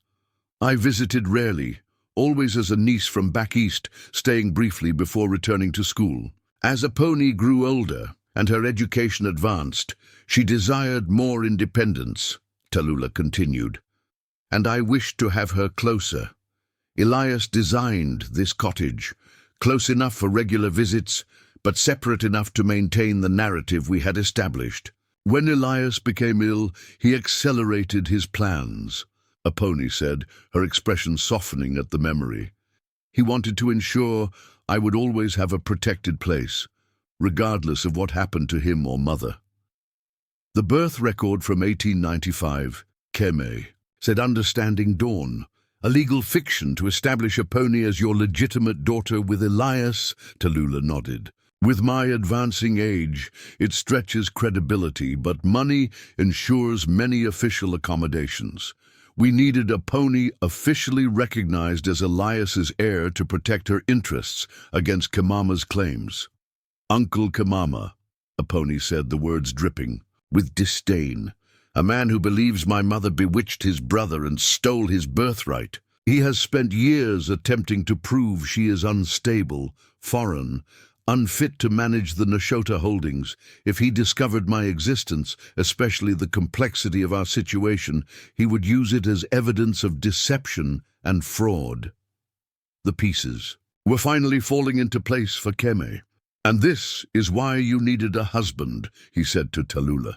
Not just for medical supervision with your condition, but to create another layer of protection around Aponi's inheritance. As my condition progresses, Kimama's claims about my competence gain credibility, Tallulah acknowledged. A respected physician husband with legal authority provides a counterbalance, and should medical decisions become necessary, you would protect both my interests and Aponi's. The northern seam, Kem said, remembering Elias's journal entries. The special minerals. They're meant for Aponi's future, aren't they? A look passed between mother and daughter. Pride mingled with something more complex. Show him, Aponi said to her mother. After a moment's hesitation, Tallulah reached into her shawl and withdrew a small pouch. From it, she removed what appeared to be a polished stone pendant, similar to the jet necklace she often wore, but with subtle differences. This stone had unusual coloration, black with veins of deep blue that seemed to shift in the firelight. This comes from the northern seam, Tallulah explained, handing it to Keme, a mineral compound not previously catalogued in geological records. Elias named it Aponi's stone privately, though scientific classification would eventually require a different designation.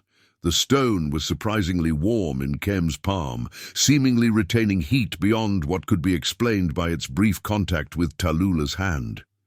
Its properties are remarkable, Aponi said, her scientific interest evident. It absorbs and retains heat efficiently. It demonstrates unusual conductivity patterns, and preliminary tests suggest potential applications in everything from medicine to industrial machinery. If developed properly, Tallulah added, it could revolutionize certain technologies. More importantly, it could secure Aponi's future and Eagles Crossing's prosperity for generations, which is why Kimama cannot gain control, Kemi concluded, returning the stone. He would exploit it immediately for maximum profit rather than developing its full potential. Precisely, Tallulah replaced the stone in her pouch. Elias and I established a long-term vision for both the mineral and the community. Kimama sees only dollar values on ledgers. Aponi leaned forward, her gaze intense. Now you understand why my mother made her unusual proposal, Doctor.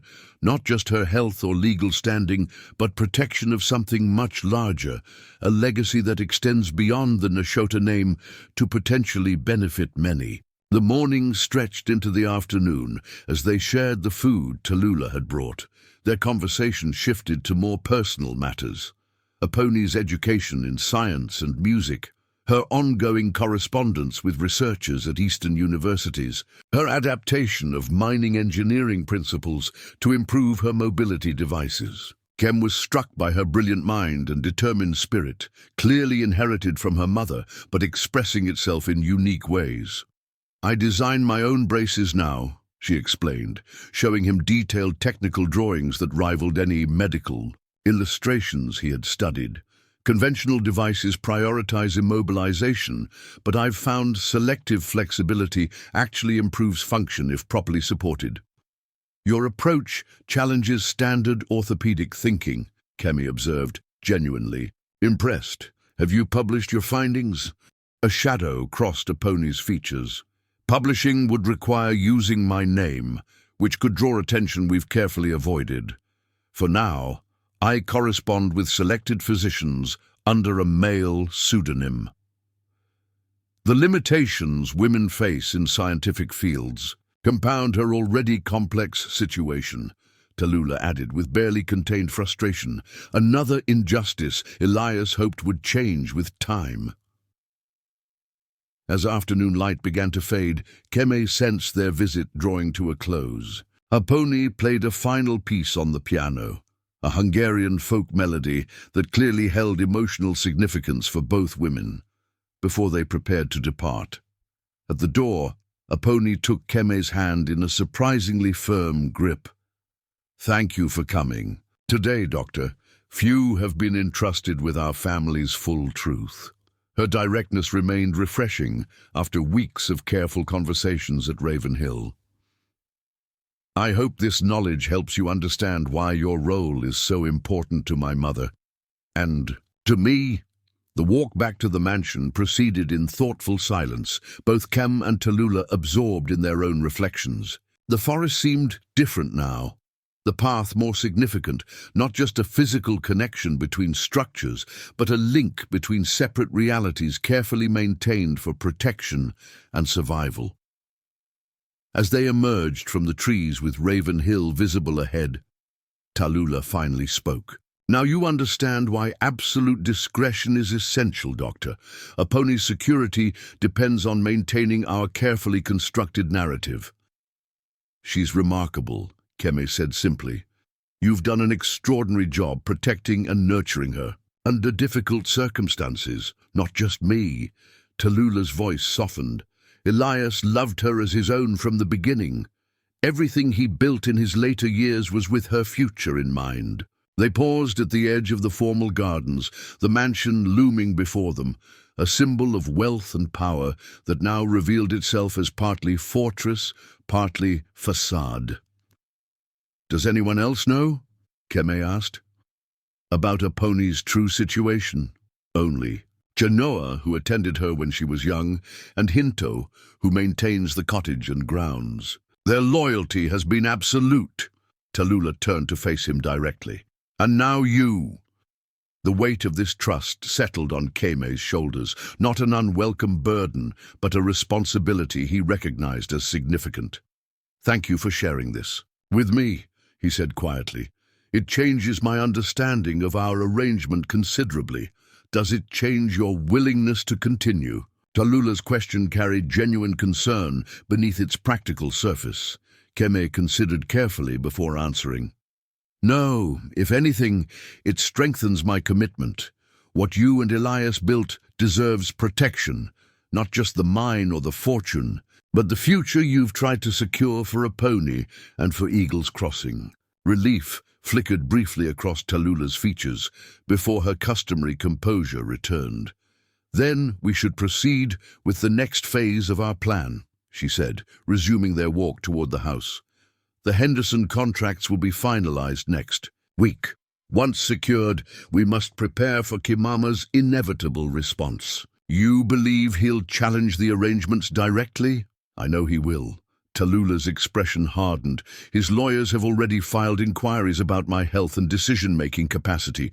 Your presence as both husband and physician complicates his strategy but won't deter him entirely." As they reached the mansion's side entrance, Tallulah paused once more. "There's one more thing you should know, Doctor." Her voice carried a new gravity. "The timeline has become more urgent than you realize. My condition is progressing faster than Dr. Mercer's records indicate. The tremors are increasingly difficult to control. The cognitive effects, though still minimal, have begun to manifest." Kem's medical instincts immediately engaged. "Why haven't you mentioned this before? I should conduct a full examination, review your medication." "There will be time for that," Tallulah interrupted gently. "But you should understand that our arrangement may need to evolve more quickly than initially planned. Within a year, possibly less, important decisions will fall increasingly to you." Her gaze held his, unflinching despite the difficult truth she was sharing. "Are you prepared for that responsibility, Kem?" The use of his first name emphasized the personal nature of her question. This was not merely about legal arrangements or medical authority, but about entrusting her life's work and her daughter's future to someone who had been a stranger mere weeks ago. "I am," he answered with quiet certainty. Tallulah nodded once, accepting his commitment. As they entered the house together, Kemi realized that their marriage of convenience had transformed today into something neither had anticipated, a partnership with purpose beyond mere financial or legal advantage. They had become, in an unexpected way, true allies in a cause that transcended both of them. The weeks following Kemi's introduction to a pony brought significant changes to his life at Raven Hill. Having been entrusted with the family's deepest secret, he found his relationship with Tallulah shifting from formal arrangement to genuine partnership. Their evening conversations grew more substantive, with Tallulah sharing decades of business knowledge and Keme offering fresh perspectives on community needs and mining impacts on public health. His medical relationship with Tallulah also evolved. True to her word, she submitted to a complete examination, allowing Keme to assess her condition properly. The results confirmed her private admission. The Parkinson's was advancing more rapidly than Dr. Mercer's records indicated. The tremors were becoming more pronounced, particularly when she was tired or stressed. Muscle rigidity was increasing, making her morning movements especially difficult. "There are promising new treatments being researched back east," Kem told her one evening as they reviewed her medication schedule in her study. "Not cures, but approaches that might slow progression more effectively." "At what cost in side effects?" Tallulah asked pragmatically, ever the clear-eyed businesswoman even regarding her own health. Some sedation, possibly dry mouth, occasional dizziness. Keme made notes in her medical file, but potentially significant improvement in motor control and a slowing of cognitive impact. Tallulah considered this, watching the firelight with those perceptive dark eyes. "Arrange it," she finally decided, "but understand my priority. Clarity of mind over physical comfort. I need my faculties intact for as long as possible, even if my body becomes less cooperative." This pragmatic approach to her declining health reinforced Kem's growing respect for Tallulah. She faced her condition not with denial or self-pity, but with the same strategic thinking she applied to business challenges. Their Sundays now regularly included visits to the cottage, where Keme developed his own relationship with a pony. Her brilliant mind and forthright manner made their conversations intellectually stimulating. They discussed medical advances, engineering principles, and her innovative approach to adaptive equipment.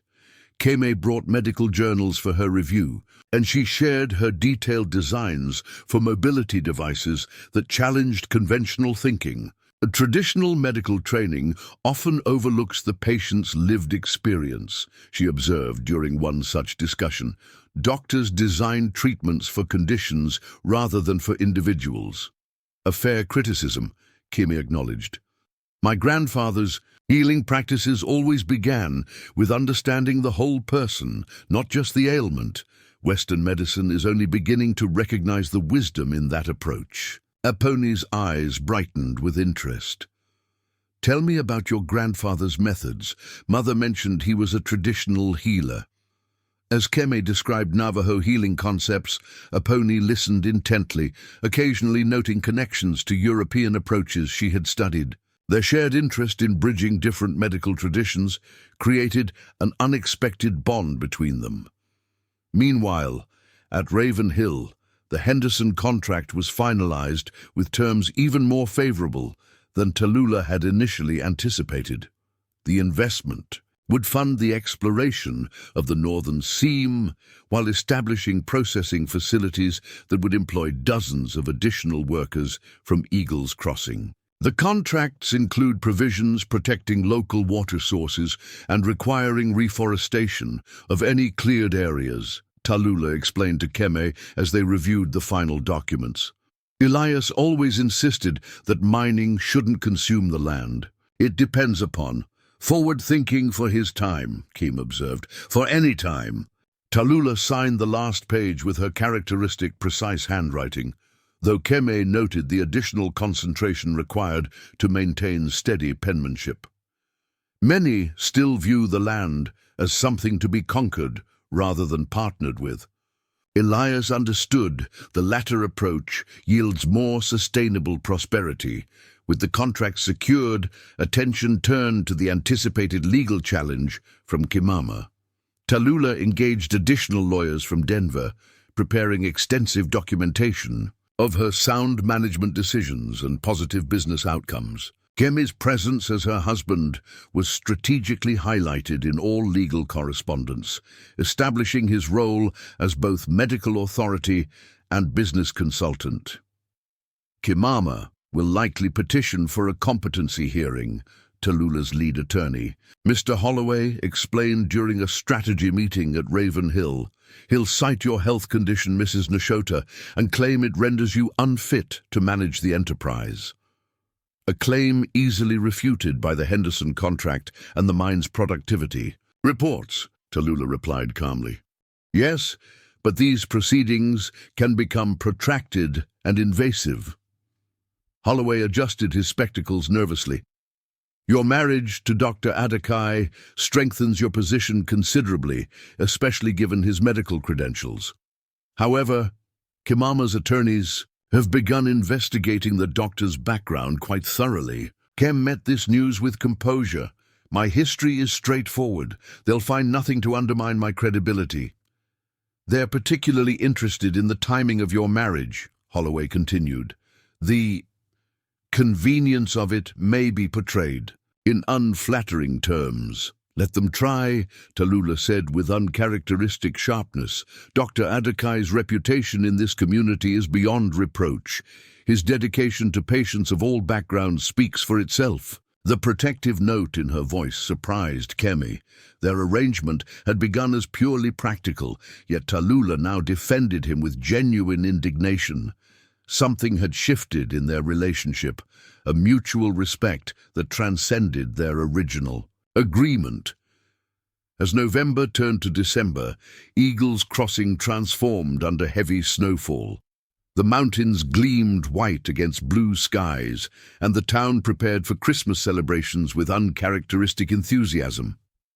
Much of this holiday spirit stemmed from the economic boost provided by the new Henderson contract. With guaranteed work extending into the coming year, miners and merchants alike felt secure enough to indulge in seasonal generosity. Kim's clinic flourished in this atmosphere of community prosperity. With Tallulah's support, he implemented a program providing free vaccinations for miners' children and preventative examinations for workers exposed to coal dust. These initiatives significantly reduced winter illnesses and early signs of lung disease, earning him further respect throughout Eagle's Crossing. You've accomplished more in months than most doctors do in years, Winona remarked as they completed their day's appointments. People who previously avoided medical care now seek it willingly. Access and trust make the difference, Kemi replied, organizing patient records. When people believe healthcare is truly available to them, they utilize it appropriately. And when the doctor is married to the wealthiest woman in the territory, that accessibility becomes much easier to provide, Winona added with a knowing smile. Kime acknowledged this truth with a nod. His marriage to Tallulah had indeed opened doors and resources that transformed his practice from struggling clinic to community health center. The professional validation was gratifying, though he sometimes wondered at the cost. His independence exchanged for patronage, however benevolent. These reflections were interrupted by the arrival of an unexpected visitor. As Winona departed, for the evening, the clinic door opened to admit a man Keme had never met but instantly recognized from descriptions. Tall, with the same commanding presence as Elias Nashota in his portrait, but harder features and cold eyes that assessed the clinic with obvious disdain. Dr. Adakai, I presume. The man removed expensive leather gloves, tucking them into a coat that probably cost more than all the equipment in the clinic combined. I am Kimama Nashota. I believe we're overdue for a conversation. Keme maintained his professional composure. Despite the surprise, Mr. Nashota, what brings you to my clinic? Curiosity primarily. Kimama moved through the space with the confidence of someone accustomed to ownership. I wanted to meet the man my sister-in-law acquired so expeditiously. The deliberate choice of words revealed much about Kimama's perspective on their marriage. Keme closed the patient ledger carefully before responding. My relationship with Mrs. Nashota is private. If you have business matters to discuss, I suggest you contact her attorneys. Come now, doctor. Kimama smiled without warmth. "We're family. Now are we not? Surely we can speak candidly." He settled into the chair typically reserved for patients, his posture deliberately casual, yet subtly dominating. "I'll be direct. How much did she offer you?" Keme met his gaze steadily. "Mr. Nashota, patient hours are concluded for today. I have records to complete before returning home." "Home?" Kimama's eyebrows rose. "Is that what you call Raven Hill? An interesting perspective for someone who was practically destitute mere months ago." He leaned forward slightly. "Whatever she's paying you, I can improve the terms considerably." The implication was unmistakable. Keme felt a surge of indignation on Tallulah's behalf, but maintained his professional demeanor. "Mr. Nashota, I'll say this once. My marriage is not a negotiable arrangement. Now I must ask you to leave." Kimama studied him with cold calculation before rising. "Loyalty is admirable, Doctor, but misplaced in this instance. Tallulah Varga is not what she appears. Neither is her situation." He placed unusual emphasis on the last word, watching Kim's expression closely for reaction. "When you're ready to discuss reality rather than the fiction she's constructed, my representatives will be available." He placed a business card on the examination table before departing, leaving behind the lingering scent of expensive cologne and implicit threat. Keme stared at the card for a long moment before pocketing it. The encounter confirmed everything Tallulah had said about her. Brother-in-law, his entitlement, his ruthlessness, and most concerningly, his hinted knowledge about matters that should remain private. That evening, as their carriage returned to Raven Hill through gently falling snow, Kim recounted the conversation to Tallulah. She listened with characteristic focus, though he noticed her hands clasped tightly to disguise their trembling. "His timing is strategic," she observed when Keme finished. "The Henderson contracts were announced publicly yesterday.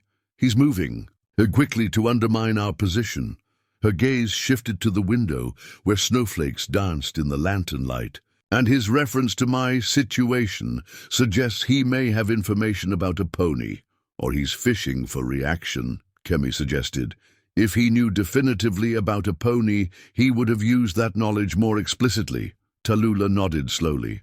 "Perhaps. Either way, we must accelerate our preparations." She turned back to him, her expression resolute despite the fatigue evident in her features. "The protective trust for a pony must be finalized immediately, and we should increase security at the cottage." That night, after Tallulah retired, Keme found himself unable to sleep.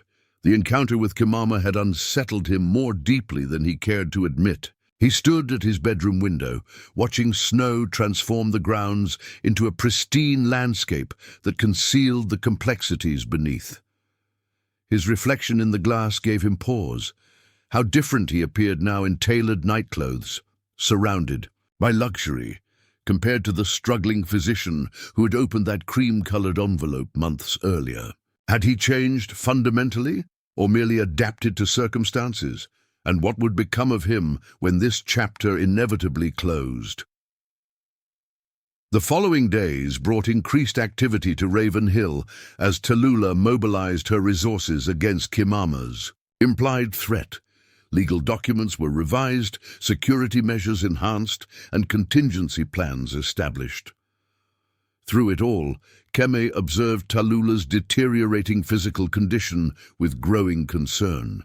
The stress visibly accelerated her symptoms, her tremors more pronounced, her movements increasingly stiff, fatigue settling more deeply into her features. "You need to rest," he insisted after finding her still working in her study well past midnight. "Exhaustion exacerbates your symptoms. Time is a luxury I cannot afford," she replied, though she allowed him to take the pen from her trembling fingers. "Kimama won't wait for my convenience to strike." "Then let me help more directly," Kemi offered. "I've reviewed the business documents you've shared. I understand the fundamental operations and priorities. Delegate some of these matters to me." Tallulah looked up at him, surprised momentarily. replacing exhaustion in her expression. "You've been studying the business records, of course. Our arrangement made me your husband and physician, but circumstances require me to understand all aspects of your situation." Kemi spoke matter-of-factly, though the admission revealed more personal investment than their original agreement had stipulated. "I can't defend what I don't comprehend." Something softened in Tallulah features, gratitude perhaps, or recognition of his commitment beyond contractual obligation. With uncharacteristic acquiescence, she allowed him to escort her to her chambers, accepting his medical authority in a way she rarely did. As Christmas approached, snowstorms isolated eagles crossing from larger settlements, creating a peaceful interlude in the building tension with Kimama. Kemi used this time to deepen his understanding of the Nashota mining operations and Tallulah's business strategies. He also made daily visits to Aponi, whose cottage was kept accessible by Hinto's diligent snow clearing. These visits gradually transformed from medical check-ins to genuine friendship. Aponi shared her extensive research on the northern seam, minerals, showing Kemi laboratory notes that documented properties unlike any previously known substance. The heat retention capabilities alone could revolutionize home heating efficiency, she explained, demonstrating with samples. And preliminary tests suggest applications in medical devices, particularly for circulation improvement in damaged limbs. "Like your own," Kemi observed, noting how she wore a small pendant of the unusual blue-black stone against her leg brace. "My personal laboratory," she confirmed with a smile. "I've documented measurable improvement in muscle response when the stone is applied with consistent contact." Her scientific rigor impressed Kemi deeply. Despite isolation and limited formal education, Aponi had developed research methodologies that would stand scrutiny in any medical institution. Her innovations with mobility devices similarly demonstrated exceptional engineering insight. "You should be teaching at a university," he told her one afternoon as they reviewed her latest designs. "Your approaches to adaptive technology surpass anything I studied in medical school." "Perhaps someday," she replied, though they both recognized the barriers her situation presented. "For now, I focus on what can be accomplished within our current constraints." This practical acceptance of limitations, while maximizing available opportunities, reminded Kemi powerfully of Tallulah. Though they lacked biological connection, mother and daughter shared a fundamental resilience and strategic mindset that transcended their different circumstances. On Christmas Eve, an unexpected development changed the carefully maintained rhythm of Raven Hill. Snow had fallen heavily for 3 days, making the paths to town impassable even for the sturdy Nashota carriages. The household prepared for a quiet celebration among staff and family when urgent knocking at the main entrance interrupted dinner preparations. Hinto, who had gone to investigate, returned to the main hall with disturbing news. "Riders from town. Mrs. Nashota, there's been an accident at the mine. A section of the east shaft collapsed from snow weight. Men are trapped." Tallulah rose immediately, her expression grave. "How many?" "At least 7, possibly more. They've sent for you because Mr. Henderson's engineers are snowed in at Silverton. They need authority to attempt a dangerous rescue approach." Kemi was already retrieving his medical bag from the study. "I'll need emergency supplies. Are there injuries reported?" "Unknown, Doctor." The messenger said communication with the trapped men is limited. Tallulah moved with decisive purpose, despite her physical limitations. "Prepare the reinforced sled and strongest horses. Hinto, gather the emergency equipment Elias developed after the 94 collapse." She turned to Kemi. "The journey will be difficult. The mine is 3 miles beyond town. I'm coming with you," he stated firmly, anticipating her objection, "both as a physician and as your representative if needed." The determination in his voice precluded argument. Tallulah nodded once, already, focusing on preparations.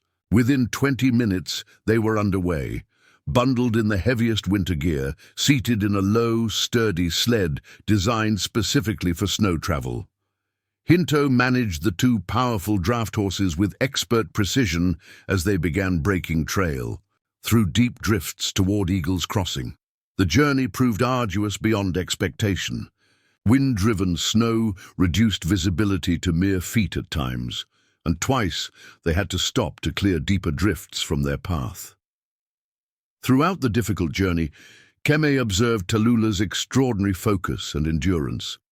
Despite physical discomfort, that must have been severe, she remained alert and strategic, directing alternative routes when main paths proved impassable. They reached the mine well after nightfall, guided in the final approach by lanterns positioned along the path. The scene that greeted them was controlled chaos, miners and townspeople working in coordinated groups, some removing snow and debris, others preparing timber supports, still others maintaining communication through a narrow air shaft. The mine. Foreman, a weather-beaten man named Chogan, briefed them immediately. 7 men confirmed trapped, Mrs. Nashota. We've established voice contact. 2 injured, 1 seriously. The main support beams are held, creating a pocket of safety, but the secondary entrance is completely blocked. Alternative access options? Tallulah asked without preamble. The vertical ventilation shaft remains partially clear, but is too narrow for adult passage. We're considering breaking through the north wall, where the rock is thinner, but engineers warned last year about potential instability in that section. Keme watched as Tallulah absorbed this information, her mind visibly working through calculations and risks.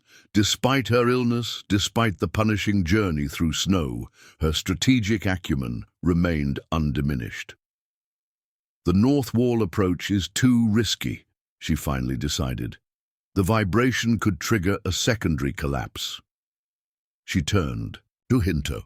Bring Elias's equipment case. From the specialized case emerged what appeared to be detailed mine maps unlike any Keme had seen before. 3-dimensional renderings showing not just tunnels, but geological formations, stress points, and hidden natural features. Elias mapped. Sound resonance patterns throughout the mine, Tallulah explained as she examined the documents by lantern light. He could identify structural weaknesses and natural cavities others missed. Her finger traced a line along what appeared to be a narrow natural fissure. Here, this natural limestone channel runs parallel to the east shaft. It's narrow but navigable for rescue equipment, and crucially, it remains structurally independent from the collapsed section. The foreman studied the maps with growing hope. I've worked these mines for 15 years and never knew this passage existed. Elias kept certain findings private, Tallulah replied simply. Prepare the smallest men and lightest equipment. I'll mark the surface access point. What followed was a master class in crisis management. Tallulah directed the rescue operation with calm authority, positioning teams according to Elias's hidden maps, establishing a relay system for equipment, and implementing safety protocols that protected both trapped miners and rescuers. Throughout the night, Keme divided his attention between preparing medical treatment for the injured and observing his wife's extraordinary leadership during the crisis. By dawn, all 7 trapped miners had been brought safely to the surface. Keme treated the injured, one with a broken leg, another with lacerations requiring suturing, all with varying degrees of exposure and respiratory irritation from dust. As he worked, he noticed how the miners and townspeople related to Tallulah, with respect bordering on reverence, not merely for her wealth or position, but for her direct involvement in their rescue. She knew their names. She inquired about specific family members. She demonstrated intimate knowledge of the mine's operations and dangers. This was not the behavior of a distant owner, but of someone intrinsically connected to the community and its well-being. As morning light strengthened and the immediate crisis resolved, exhaustion finally overtook Tallulah. Kemi found her seated on a supply crate, her right hand trembling violently, her face drawn with fatigue, but illuminated by quiet satisfaction as she watched reunions between rescued miners and their families. "You need rest and medication," he said softly, kneeling beside her to check her pulse. "We should return to Raven Hill." "Soon," she agreed, too exhausted to maintain her usual independence. She gazed out at the activity surrounding the mine entrance. "They're good people, Kemi, worth every effort to protect." "They see that in you," he replied, understanding now a dimension of Tallulah he had previously missed. Her connection to Eagle's Crossing transcended business interest. It was deeply personal, almost maternal in its protective nature. As they finally prepared for the journey home, the mine foreman approached with something clutched carefully in his gloved hands. "Found this in the eastern chamber, Mrs. Nashota," he said, extending what appeared to be a rough stone specimen. "Thought you should see it right away." Even in its unpolished state, Kemi recognized the distinctive blue-black coloration of a pony's stone. Tallulah accepted it with a carefully controlled expression, though Kemi detected a momentary alarm in her eyes. "From which section specifically?" she asked, her voice neutral. "The new expansion where we were clearing yesterday before the collapse." Chogan looked uncomfortable, lowering his voice. "There's more, ma'am. Quite a bit more. The collapse exposed a significant vein." Tallulah nodded once, pocketing the specimen. "Say nothing of this for now. Continue operations as planned until I provide further instructions." The implications were clear. The Northern Seam's special mineral had been discovered unexpectedly early in an active mining section rather than the protected northern area Elias had sealed. This accidental exposure threatened the carefully managed development timeline Tallulah and Elias had established for a pony's stone. As their sled began the journey back to Raven Hill, Kemi understood that circumstances had accelerated beyond their careful planning.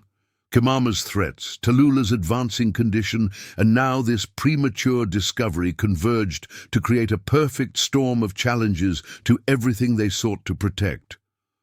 Looking at Tallulah, exhausted yet still radiating quiet, determination, Kemi realized that his commitment had transformed completely. What had begun as a marriage of convenience, a business arrangement between strangers, had evolved into something he hadn't anticipated, a shared purpose that transcended self-interest.